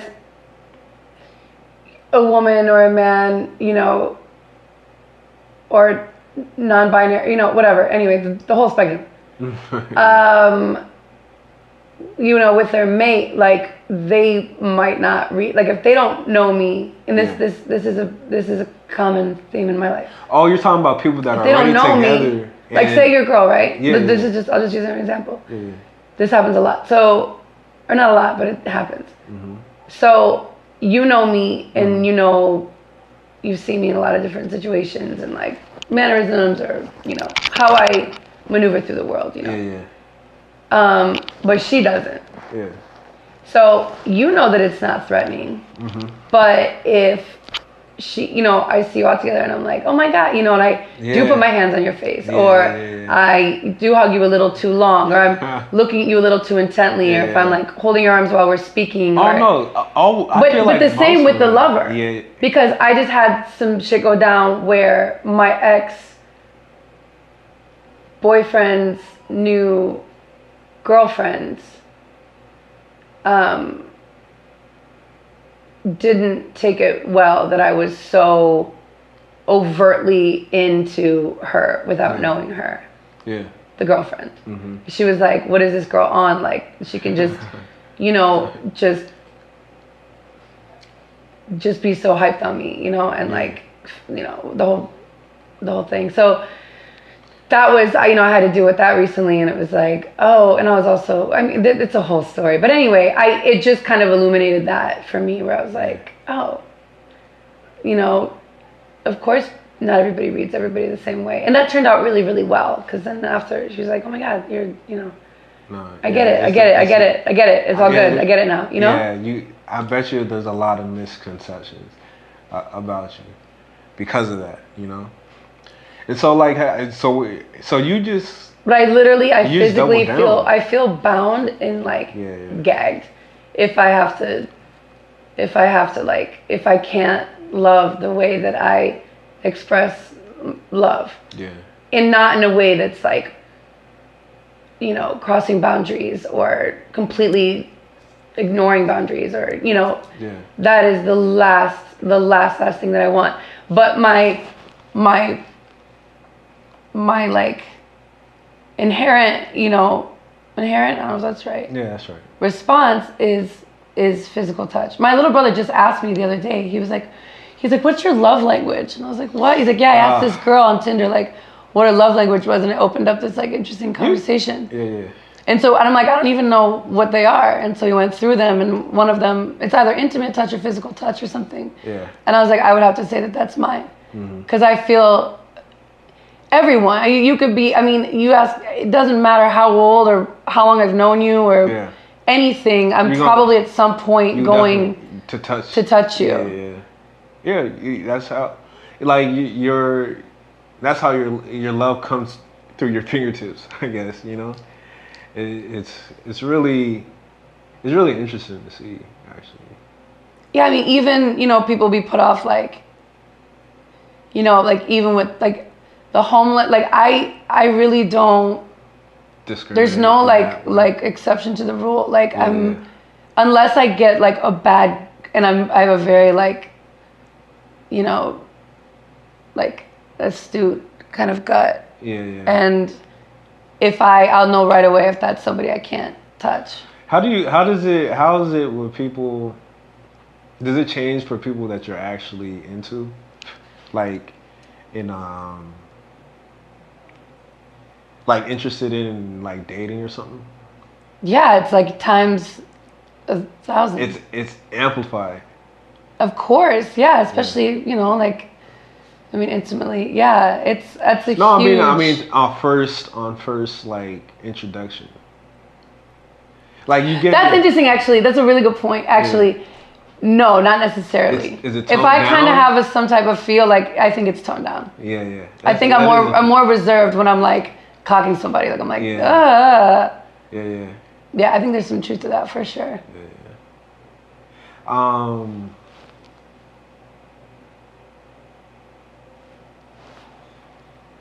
My mic is getting sad and floppy. It's breathing. You good? Yeah. Cool. Are you still what? You said that there were things that you had to go back to when you brought up. Oh, yeah, okay. What did we bring? It was the restaurant, and then you're like, this. Well, why are you going to therapy now? It's called Circle Back.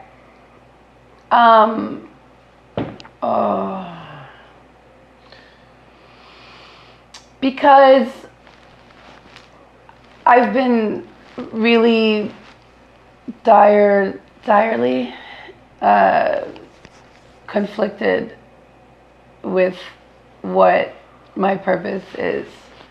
Because, when I was younger, I knew that I always wanted to be a performer, and I was performing, since I can remember. Mm-hmm. And so I kind of always had this thing where I was like, what do you want to be? Or, whatever. I was like, I want to be famous. And then one day someone's like, famous for what? I was like, good question. And I had never really thought about it. And I was like, I guess I don't know, acting, modeling, whatever. So anyway, when I started doing that, fell into that, and it found me, actually more than I found it, because I wasn't really pursuing it. It was something that I always wanted, but wasn't really pursuing, but it wasn't a dream, Mm-hmm. And how many countless memes and inspirational quotes and interviews with people, where it's like, do you have any advice or, whatever. And people always be telling you follow your dreams, Mm-hmm. you have your dream, go for it. Don't let anything stop you. And no one ever talks about not having a dream. Mm-hmm. And that is where the inner conflict for me comes, because in the context of in the middle, well, it's I always wanted to be this. Yeah, I so wanted you wanted to be something, but you didn't have dreams or aspirations. It wasn't a dream to do that stuff. It wasn't even So then what was it then? I guess you know what? I guess it was a dream. I guess it could be considered a dream. At some point, it was a dream. Mm-hmm, mm-hmm. And then once it started happening, I wasn't oh, this is fulfilling me, mind, body, soul, Yeah. But of course, I was, in my 20s. So in that regard, who's to say anybody, we're all just kind of flailing around and getting not even getting a grip. We're You're still figuring it out in your 20s, right? We're Yeah. still figuring it out all the time. But more so in your 20s, I think, because now, you're kind of new at independency, if that's a word. And, it sounded like in your 20s you were in New York. You were away from home Mm-hmm. most of the time. So it's almost like a brand new life where you had all the autonomy. But I could have hit it a lot harder. And I think that's when I realized maybe it wasn't a dream. Maybe I just wanted to prove to myself I could do it. It was something that was offered to me, and it was something that always interested me, and that was, flashy. It's really flashy. It's flashier now than ever. Who doesn't want to be famous?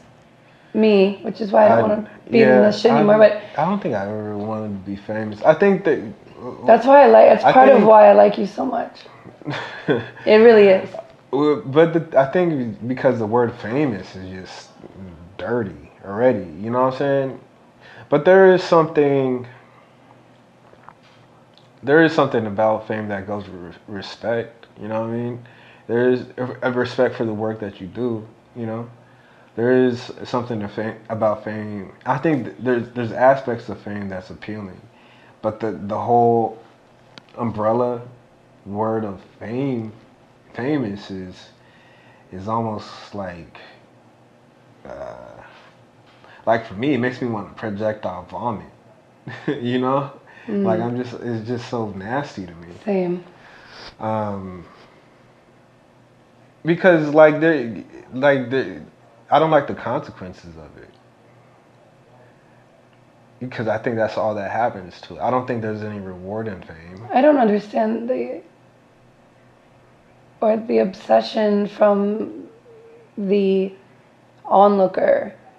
About I think that is Well, more because- disturbing than somebody wanting to be famous. Is the well, they go hand in hand, but Yeah. that praise and that amount of money, that amount of influence and interest, you know, from the public and also from the performer, in that symbiotic sort of relationship, you know, that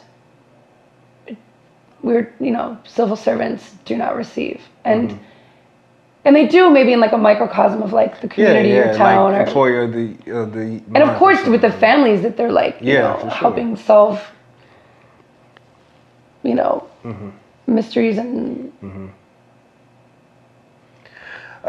I just think, protect through crime and things like this, yeah, criminal justice system and things. But I just think I don't think we should downplay like the appealing side of fame though. Like it's literally a drug, I think. You know what I'm saying? Where you get a hit of it and you kind of want more of it because I don't know, things as humans. I always go back to like our primal state, right? And it's like I think there is a need, there is a desire in all of us to receive attention. I mean that's what social media is based on. That's what it targets. You know what I'm saying? well, I think we're finding through all of this like bloated, you know, inflamed obsession with curating our lives and our image comes from maybe an equal interest in ourselves, like a curiosity about ourselves, because we're putting on all of these different like hats, and we're assuming all of these different like roles that we feel like we now can, you know, at least convince somebody is true. Yeah. Because we at a time couldn't do that or had to work really hard for a lot of people to know. Yeah. Where now it's like, you know, I can construct this image of me and this perception, and I can be received and adored and like genuinely interesting to some people. Yeah, and I think that's the disgusting part about fame. I think because the reward from it, you can be satiated by it based on something that isn't genuine. You know, you can lie through the whole process and still get that reward. You know, it's not honest at all.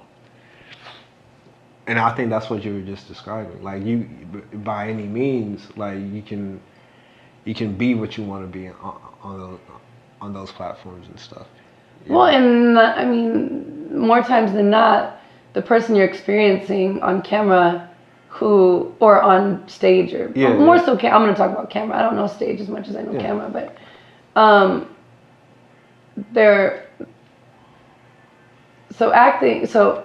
acting is, according to Meisner, which is the study that I did, or was a part of. What's it called? The studio that I was at. Meisner is a form of acting. Okay. Hold on. A way of. What's a method actor? What does that mean? Method is when you fully embody the character and you don't break. Oh, okay. You don't break character. Like Jim Carrey in that one movie where he was Andy Kaufman. If he lived in his life offset as this person, He didn't break character, Daniel Day-Lewis is a method actor. Like every film he's done, he'll go, and his wife talks about it. Yeah. You know. Isn't that? She's living with that actor. Not that actor. I'm sorry. She's living with that character for months. Yeah. And she has to, and everyone on set, same thing with on set. They call you by your character's name. Yeah. You respond how your character would respond. It's a full, embodiment. Wow. That's. And I'm also not like an acting scholar, so I don't know if I messed that up, but that's the gist of it. So how's yours different? what you studied? Oh, so Meisner is the study of, it's becoming organic through honest response and through very, very intent, like listening. So like I can only respond off of what you're giving me. Is it and I'm reading you fully. So you say a line, I can't be on my own tip and just come at you with how I'm feeling. Yeah. I have to respond to how you're making me feel. Yeah. And what like you're saying, whether you're saying it or not. Yeah. Is it a very improvisational? Sure. I mean, acting is improv. But I guess I see what you're saying. Not improv in the way that like it's all off the cuff. It is okay. It's I can't get too far into it because it's hard to explain. But I got you. No. It is off the cuff in all of the activities that you do in class to then move into scene work. Yeah. So yes, you say something. Anything you could say. Yo, you want me to? I mean, we won't. It'll be hard to reach the level because you have to do it for a long time. Oh, you're saying. But you would say something about me like you're wearing. I don't know what you. You're wearing blue jeans, and you're wearing that, and I'd say I'm wearing blue jeans, and you'd say you're wearing blue jeans, and I'd say I'm wearing blue jeans. You say you're wearing blue jeans, and you keep going, and the longer you do it, it starts to change. Yeah. And you start to respond off of what the person is saying. That is very interesting. And through that, you might start making statements that I don't agree with.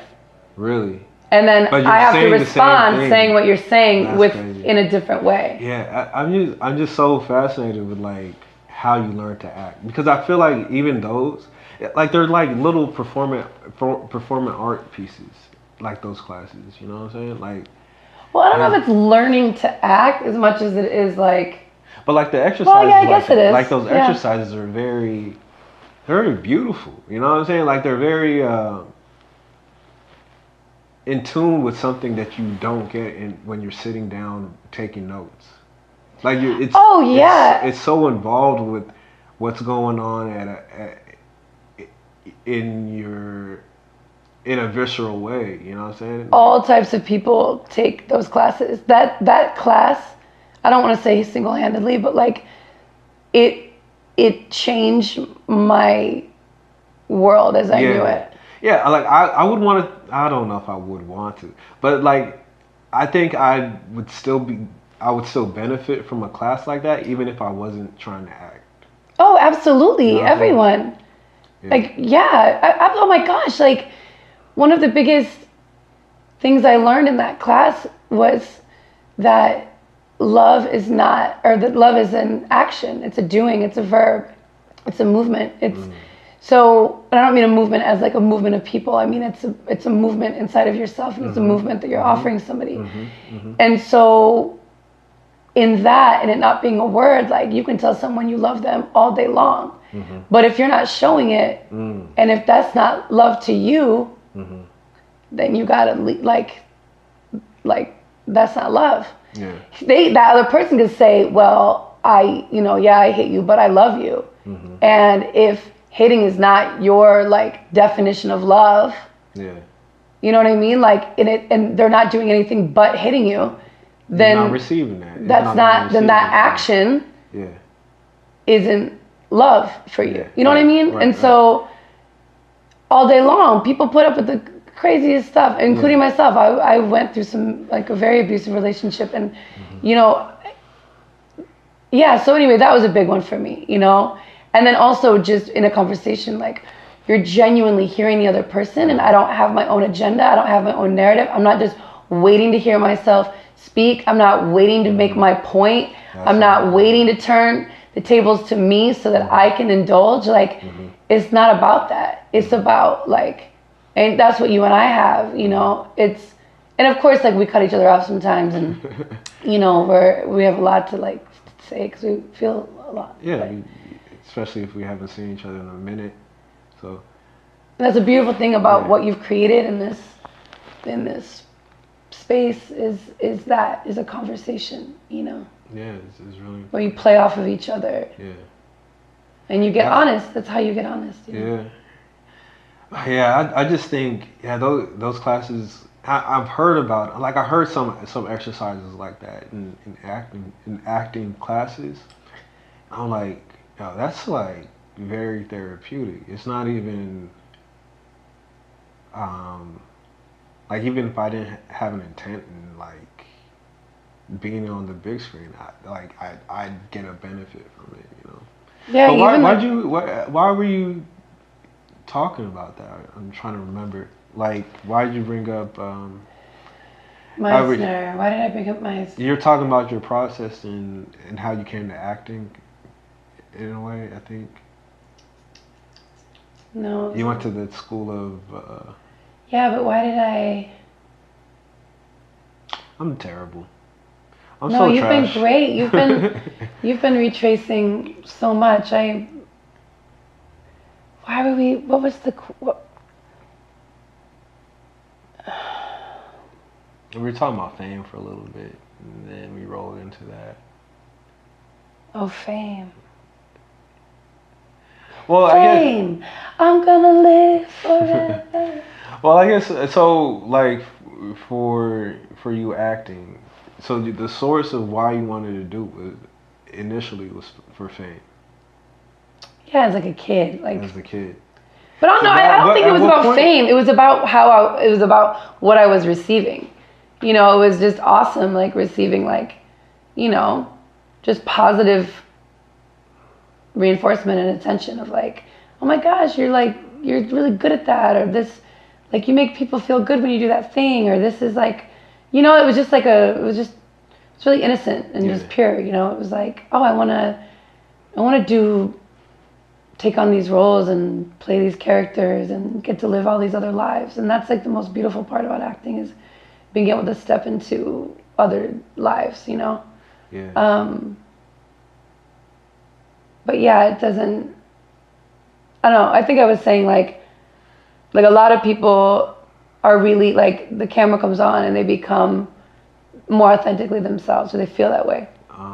And then for me, I feel like it's really contrived, and I feel like I'm being like muzzled because you have to like work within these lines and in these boundaries. And in a way it's really beautiful. And that was something that I had to learn in school, because at the studio, I had no problems like crying and getting sad and pissed off and like really emotional, because my empathy is so, but it was keeping the lid on that. It was not allowing myself to react in these ways and to have to really let it like marinate and simmer. That was my challenge. Yeah, because your emotions come and biting your tongue. Like a lot of time biting your tongue. Like, you know, there'd be a scene and he's like, he doesn't like want to be with you. And I have to convince him to stay with me. Yeah. And no matter what I say and do, you know, and it's like, and even though it's just a make-believe scene, that shit really rings true, because these are all life circumstances, you know? Yeah. It just sounds like your emotions come in like avalanches. And so like you had to spend the time and the hours to really hold them back in a way. Is that what happened? Well, it's not that's what I'm learning. Like, it's not that I'm holding back. I'm allowing the other person to have to also find their voice. Yeah. Their very, very nuanced voice in it, as well as my very nuanced voice in it, you know? Because we evolve inside of conversations, like each person involved, you know? Yeah. And that's how you build and how you begin to understand each other, is through allowing the other person to share where they're at.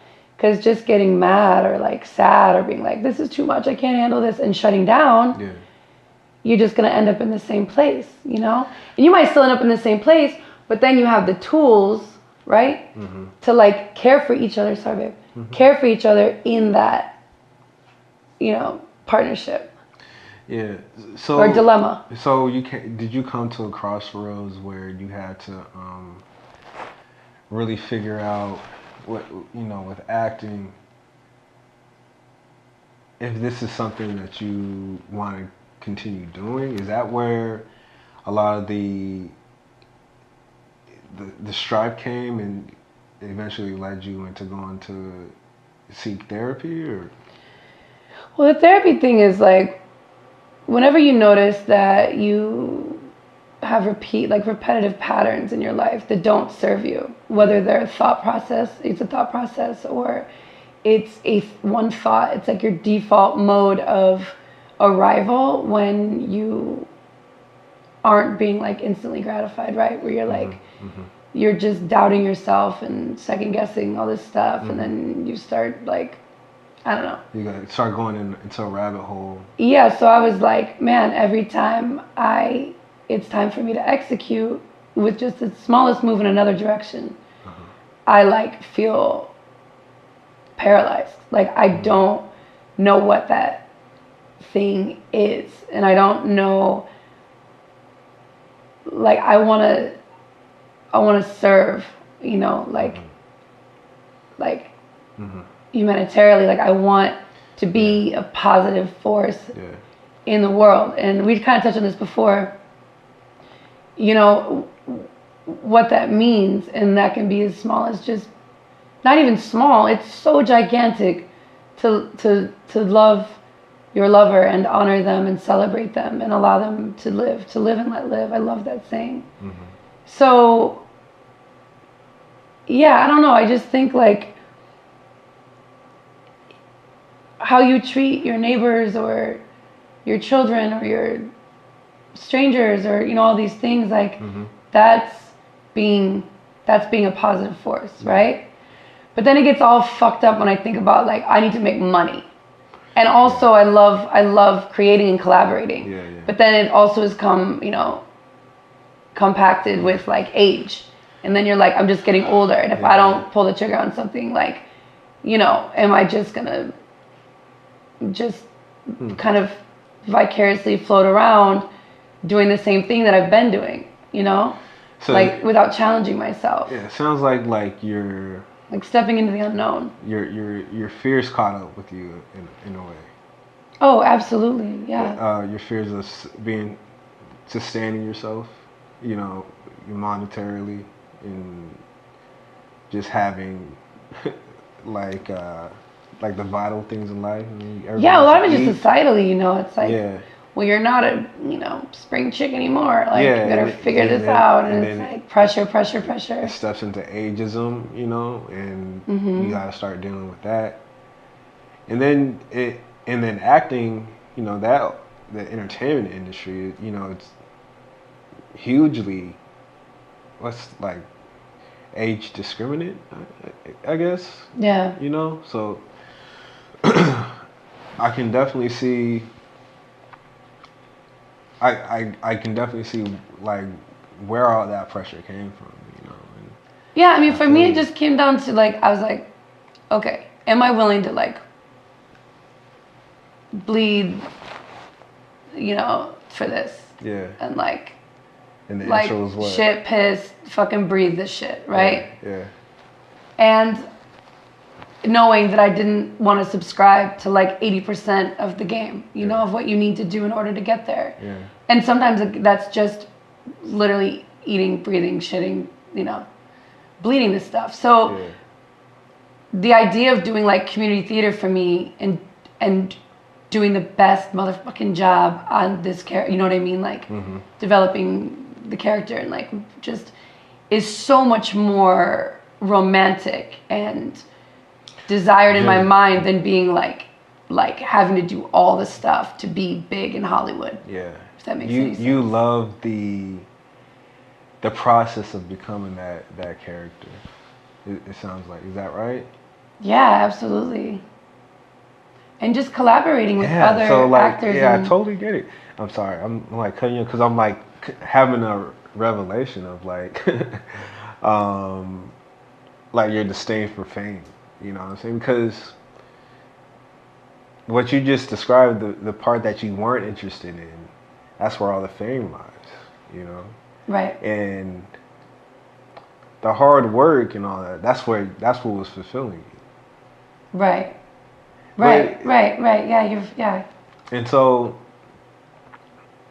but then, so you have this heart to serve, right? Like you have this heart to like, kind of get in there with somebody and just, you know, it's very selfless. And so I can see how easily it translates into doing like service work, knowing that you're into the process of becoming that character.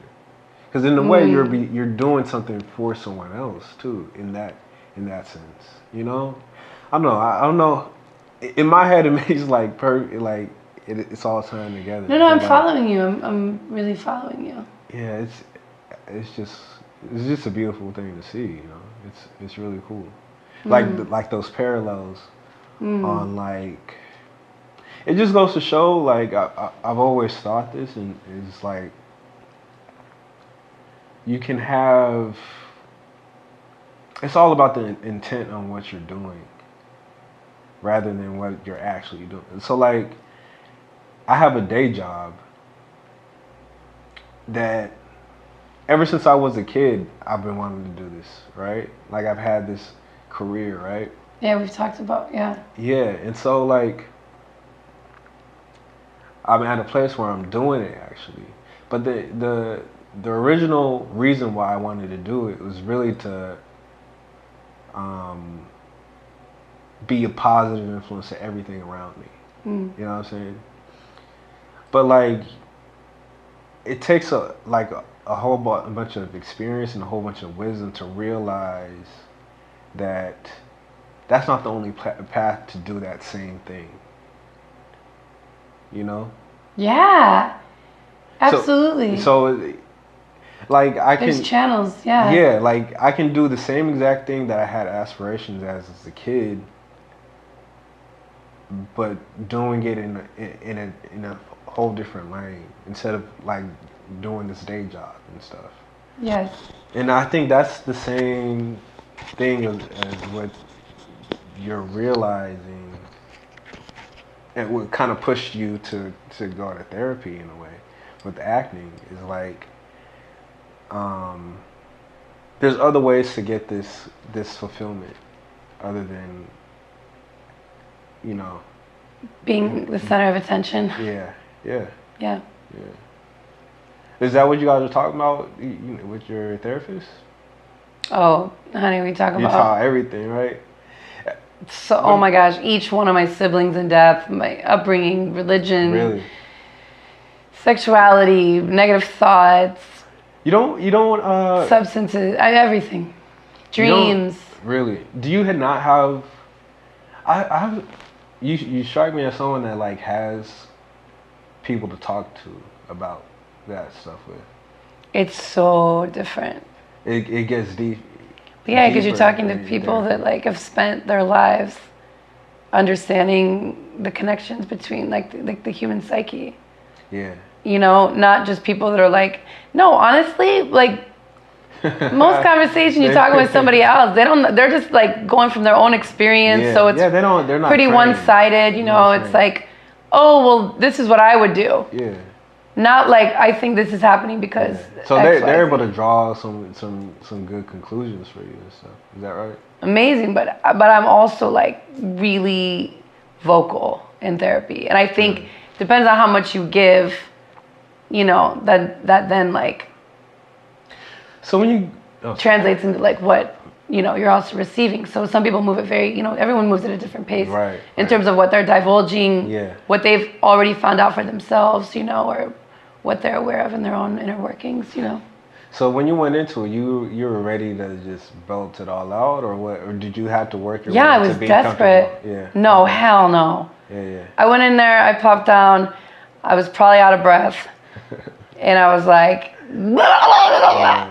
you know, but not like in a way that was like taking that away from her. I mean, she was asking me questions, but I just, you know, it was like bing, bing, bing, bing, bing. It was just everything was. You had to get it out. You had to release it. Well, but even if you start just talking about one thing, then you're like, but the reason why that, because, and then it just becomes this whole plume of like discovery. Yeah. And so by the end of it, do they kind of like put the pieces together for you, or? I mean, I imagine it's a lot of vomit, but who picks up the pieces? You know, who cleans it up? Is it something that you realize yourself? You do ultimately, but it's with the like, I want to say foundation, but maybe the bracing. Maybe that's a beautiful word and a nice visual. The bracing of like offering you like other ways of thinking about it. And because we tend to think of things very negatively, and when you put a positive spin on them, and when you think, well, do you think maybe you think this in this situation because of this, and because they're listening to everything you're saying, they'll do kind of what you're doing. They'll bring stuff back from like, you know, a week or two prior, something you mentioned or was really bothering you, were talking about, and just relating it all.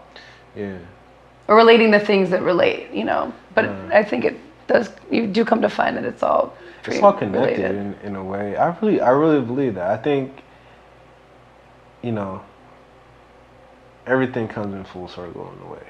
You know, like I was thinking about things that you remember, and you remember them for a reason. Like I'm consciously trying to figure out why do I remember certain things as a child, and what through a feeling. So it's not that like you just remember something. Like, oh, I remember that one time in I remember one time in 2nd grade, I prayed to God that he made this one white girl my girlfriend at some point or whatever, right? Just some random stuff like that. But then you go back and it's like, why do I remember that still? Yes. You know? Oh my goodness, and how much we don't remember. It's all there. It's all there, but we only remember so much. And it's these like pivotal points.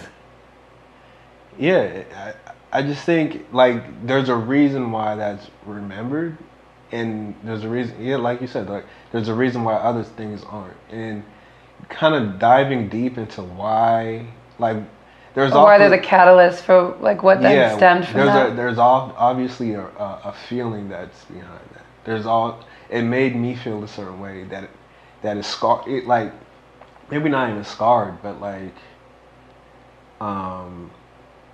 was so ingrained in my mind forever that there's a reason why I innately am holding on to it.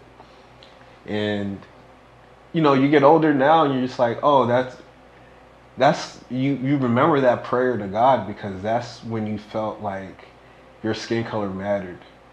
You know? I mean, that's how it was for me. I was like, oh, I know because I'm a black boy, I might not have the same opportunities to snatch that up, you know? Damn. You know? And I'm just like, were you minority or? Yeah, I mean, it was it pretty mixed? Or? No, it was a sprinkle of everybody. Like I grew up with other black kids, but then like we were the only black kids in that grade or something, you know, or in that yes. So it was kind of a weird situation where I wasn't the token black. I didn't grow up the token black kid until I got into like high school, but as a community, growing up with other black kids, we were like, yo, we are definitely different here. And because it was almost like that stick togetherness came really early, you know? Even though I was like in the midst of people that weren't like me. But yeah, I mean, those type of those type of memories, I think we remember them for a reason. Like they all come full circle, and it takes like the sensitivity to like really like, why do I remember that, you know? and how does this affect me today? Shit. Yeah. Yeah. I mean, you said that so clearly, I don't know how to add to it. That was a great thought. I mean, a great,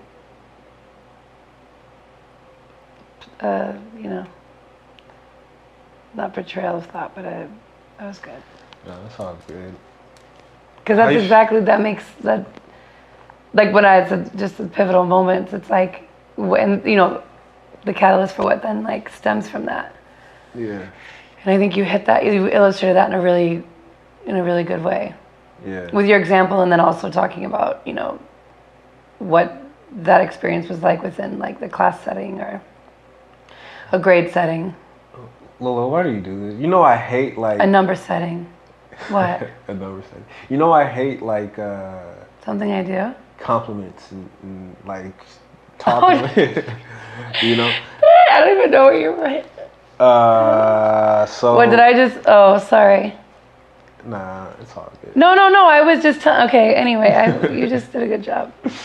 How you good feeling? Job. How you feeling? Like right at this moment. A little drained. Are you ready to? But I'm drained. But I'm like. I mean, I could just do this forever. I know. I feel like this conversation would not come to an end anytime soon. But I know. I'm like what haven't we touched on? Like so many things. Well, what is But I will say real quickly. Yeah.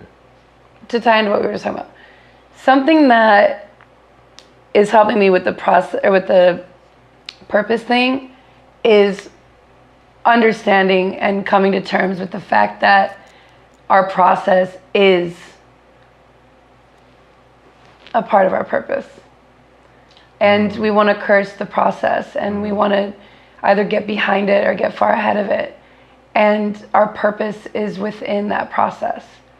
Every part of that process is so vital, and so important to your presence.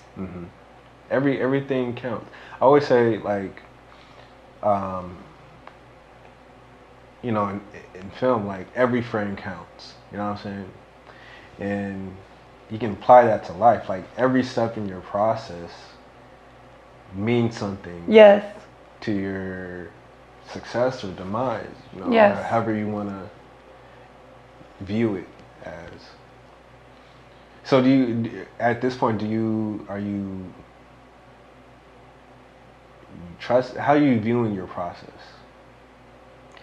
I'm so smitten by it, and I'm like kind of falling in love with it. And when I say it, I think maybe I just mean me and my infinite capacity. When I say falling in love with me, I don't mean like the me that I've grown to, recognize. I mean the me that I didn't know could be recognizable. And it's really cool. You're opening new crevices into yourself that you didn't know. The little nooks and crannies. Yeah, and just how boundless we are, and we're never done learning, and we've never arrived. And absolutely. It's the relationship of a lifetime, truly. Yeah. The one with yourself. Yourself, yeah. The most romantic, and the most challenging. I think. I think our challenges with other people arise from the challenges with ourselves. That's very interesting you said that, because I was so right now I'm kind of like I wouldn't say I'm studying Sartre, but I'm kind of paying more attention to his work. To whose work? Sartre. I don't know. He's this French philosopher, writer, but his famous phrase, one of his more famous ones is hell is other people. And so I've been thinking about that a lot, that this past week, because he wrote a play called No Exit, where, and I loved it. I love how, you know, philosophers express thoughts in an artistic way. Like that book I gave you, like Albert Camus, I know, which I The Stranger. desperately need to read. It's a really good book, but that explains absurdism, you know, in a novel, in a fictional way. But yeah, and this play I was listening to called No Exit is, you know, people are damned to hell. There's 3 people that are damned to hell, and you know, they go in thinking, oh, hell is, you know, fire, you know, fury. Sound like, yeah, whatever. Hellfire and was it brimstone or something? Brimstones, all of that, right? But then they end up realizing it's just them 3 locked in a room, and you have to deal with they have to deal with like the perceptions of other people, because they go through moments where they're saying why they're in hell, and usually when you're saying they were saying their own account. Wait, is this a play? Yeah. Called No Exit, written by Sauter. This is a play? Yeah. And there's a woman? There's 2 women, 1 man. One that talks to her husband? Yeah. Yeah. I had this monologue in school. Which one? The woman? There's a monologue from a woman, I'm pretty sure it's No Exit, which is fucking wild because I never heard of I had zero. Was she talking about he was vulnerable? I can find it. I have it on in my emails because my professor, my teacher had given it to me. Yeah. And I performed it for like management. Really? Auditions and things. But hearing you talk about it is so trippy because I'm like, there's so few things that have really there's so few things that I've read, and there's also so few things that have like really grabbed me. And as you were talking about that, I was like, God, this reminds me of that scene, and I loved that scene. Yeah. And I think it's the same thing. Yeah, and so they're talking about, you know, why they're talking, but at the end of it, you know, the famous quote comes, it's like, hell is other people, and they're just talking about how they're locked in this room together forever, and that's hell in itself because you got to deal with people. Like they at some point in the play, they even were like, all right, don't talk to me. Nobody talk to each other, and that is even just the presence of another person is almost even damning in a way because it's like, you know, they have expectations from you. You know, they have. Your presence is still there. You have to appeal to them. How these people write these things? They're so fucking brilliant. Yeah. But yeah, absolutely. It's a great piece of work, and but I still haven't figured out. Like, I'm still trying to close the loop on that because it's such a short. So what does it mean? So what does it mean to you? Hell are other people? Hell is other people. To me, right now, I'm not finished closing that loop. So you're getting fresh off the grill right now. It's just like. You know, there's so many, and this might tie back to like just like the reason I don't dance and stuff. Is just like, I think people in general, whether they mean well or not, they already come with their own predisposition or like they come with like an expectancy. You know, even if you it's compartmentalized and so like there's a battle of, okay, so we're here on Earth, right? And I fundamentally believe that we're here on Earth for other people. Like, we're here on Earth to benefit everything that's around us. I think that's a fundamental thing that us as humans should be doing.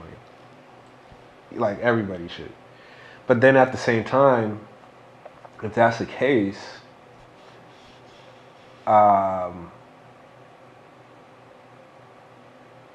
people for me, especially being like an introvert, like people's work, like just the presence of people is somewhat daunting to me. You know what I mean? It's just knowing that someone. My sister is a lot like that.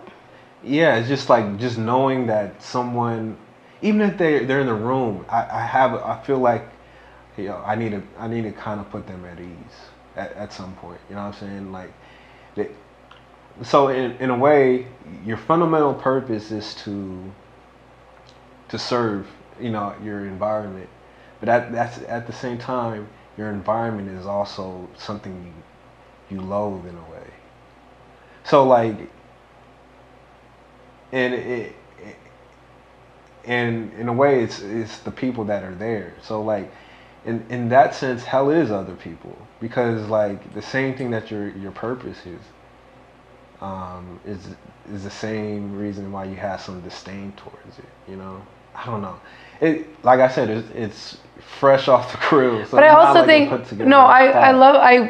I would have to agree with that. Like, I mean, in terms of my own, you know, thinking about it, like, yeah. in the way that other people, like, people unlock us with their demands of what they also need, you know? Yeah. So, and that in itself, like, is a place of captivity. Yeah. Even the people that you love. Absolutely. Yeah, absolutely. Sometimes it happens the most there. And we also project that onto people as well. Exactly. You know? Exactly. But then, so say you are alone. Yeah. And all you ever know is self. Yeah. The egotistical. Which could also be looked at as other people. Well, all the things, the voices, the all of the things that negate, you know, it's like they play off of each other, they play against each other, you know, the voice, whatever you want to call it. Because a lot of them are from other people.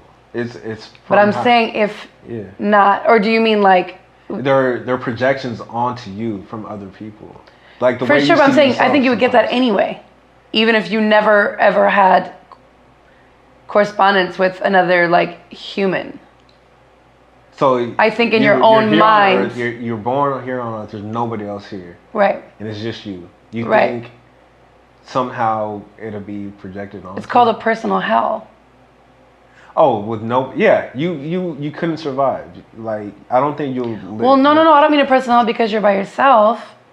I mean a personal hell, like, if other people are hell. So, the way that your mind, that's what I'm saying, like, the way that your mind works and how it plays against each other and plays into each other, you know, I already said all this, but like,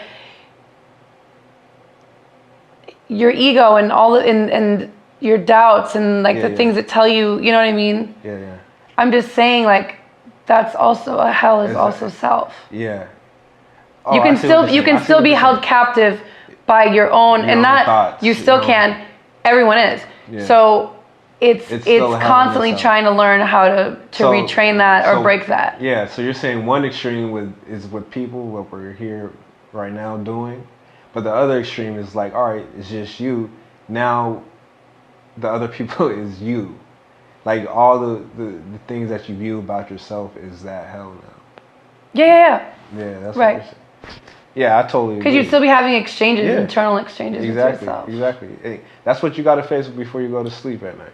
Right. You know? Yep. I was going to say, you don't even have to be alone. People are surrounded with people all the time and feel absolutely alone. Yeah.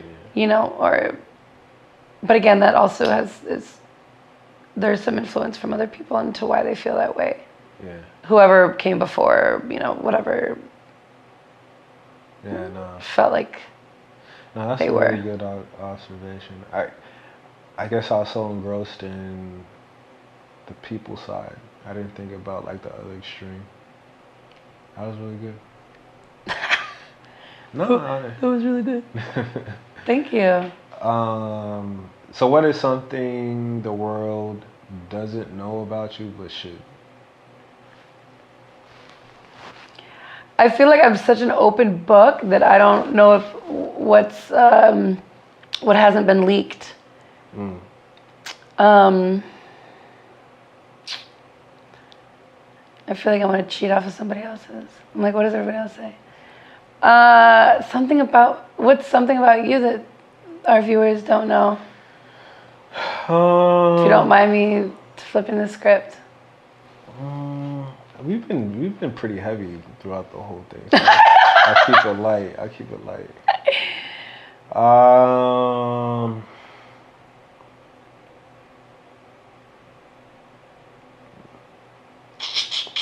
Yeah, I was really gonna be like, I love, whatever, like smooth jazz. I don't know. Nah. We'll go so. You could say like something about me.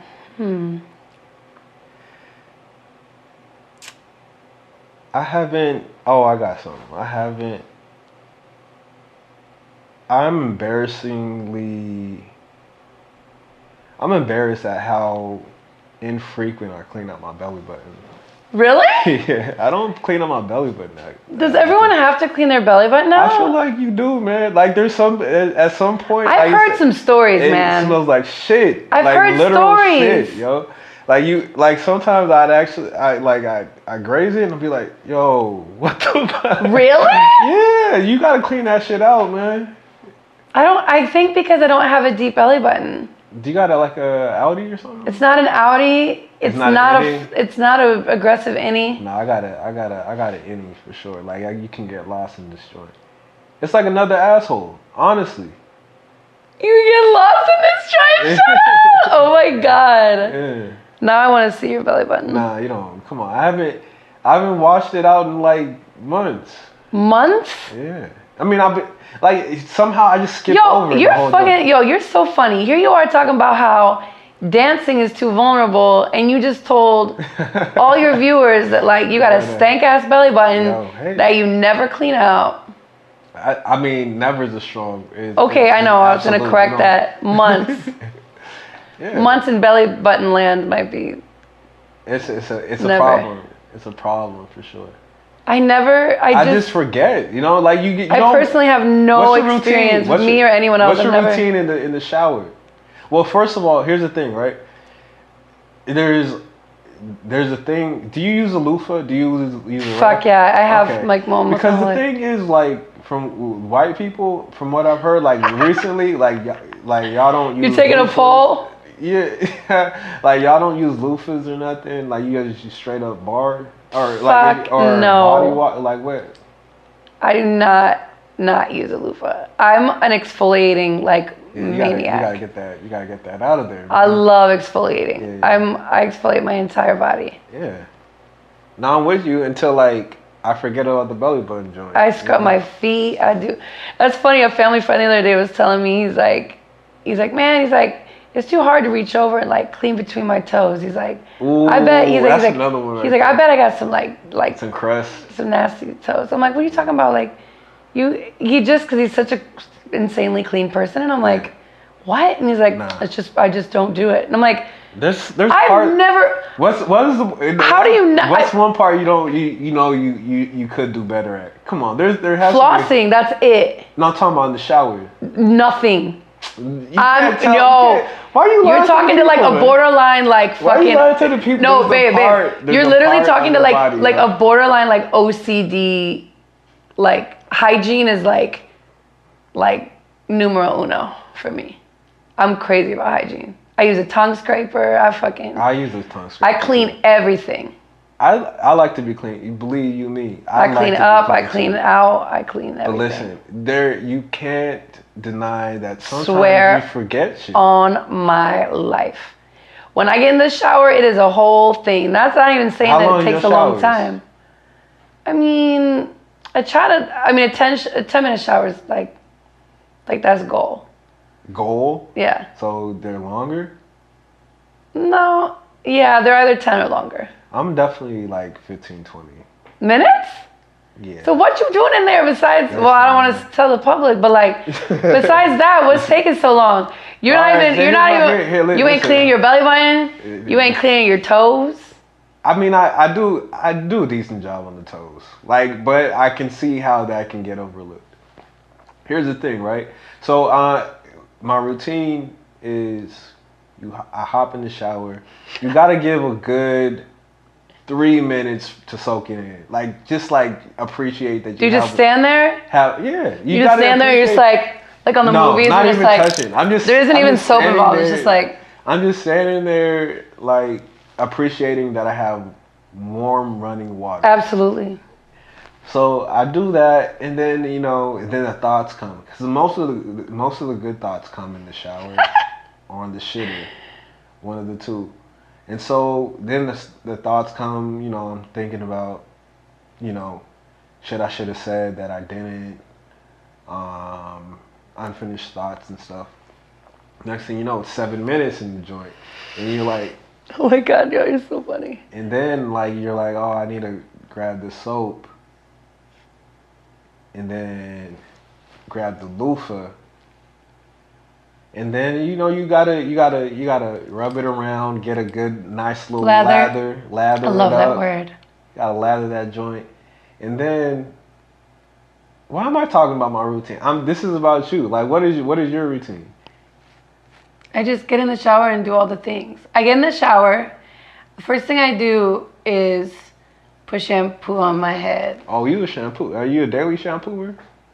Nah, more now that I don't have much hair anymore. I'm more of like just a conditioner only. That's gotta be like freeing. But I'll use like so freeing. But I'll use shampoo in to strip residue and stuff after a week if I'm using product or something. Because I have really thick hair, so I use smooth, like a smoothing cream and like a gloss thing. Yeah. This is fun. I would love to know what everybody's routines are. Okay, so you go from the shampoo to what? Don't cop out. I get in. Wait. Let us know. I get in, so I put in we'll say conditioner. I put in conditioner first. That way it's sitting, making my shit mad soft. And then I put on my face wash. Oh, you do the face wash joint in the shower. And I have a face brush. Yo. So I brush my face. You're not playing about exfoliating. I brush my face. And then You could have really good skin, actually. Thank you. People do ask how this 34-year-old lassie looks. No, I'm kidding.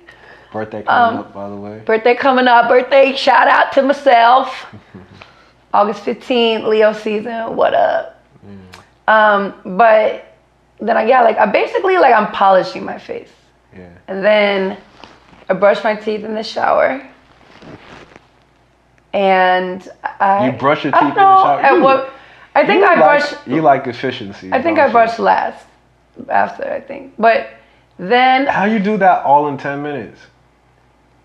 It's probably not. I mean, I'm like, child, I'm late to everything. It's probably not 10 minutes. 10 minutes pipe dream. I always be running late to shit. So, and then I exfoliate my whole body. Mm-hmm. And I wash my booty.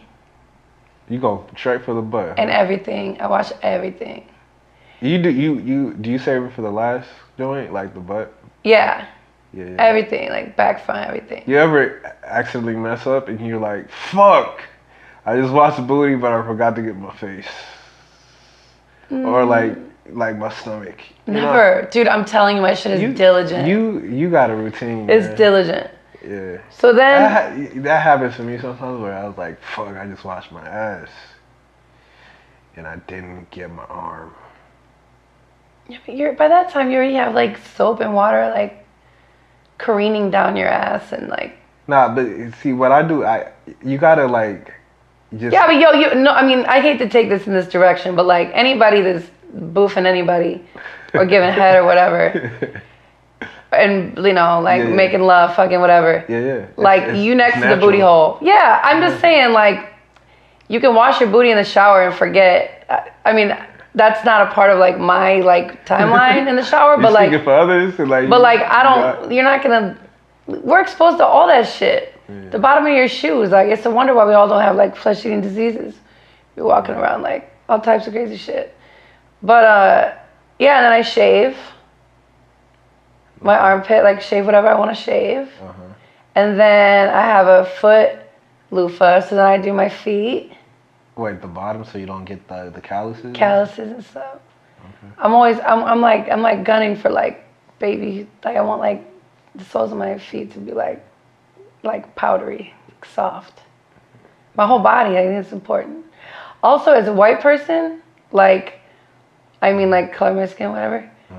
Like, we age like Shitty. not cute. Yeah. And I ain't even like mad at it because now you're doing all right. we've like had too much time in the spotlight anyway. So, but you know, it's like you'd be like waking up and just like, oh, what's this wrinkle in this crease and this here, and like if you're not exfoliating, taking care of that skin, It's gonna show. it shows. I just think it shows more, or you know, like sunscreen and shit like that. Like we got to think about that shit. Because you know, age spots and like all type of stuff. Yeah. So exfoliating thing is like really important to me. You can't win them all, right? With what? Yeah, exactly. It was like this shirt's like time's up. White people can't win them all. Can't have it all. All right, let's get out of here, man. It's late. What time is it? Almost 1.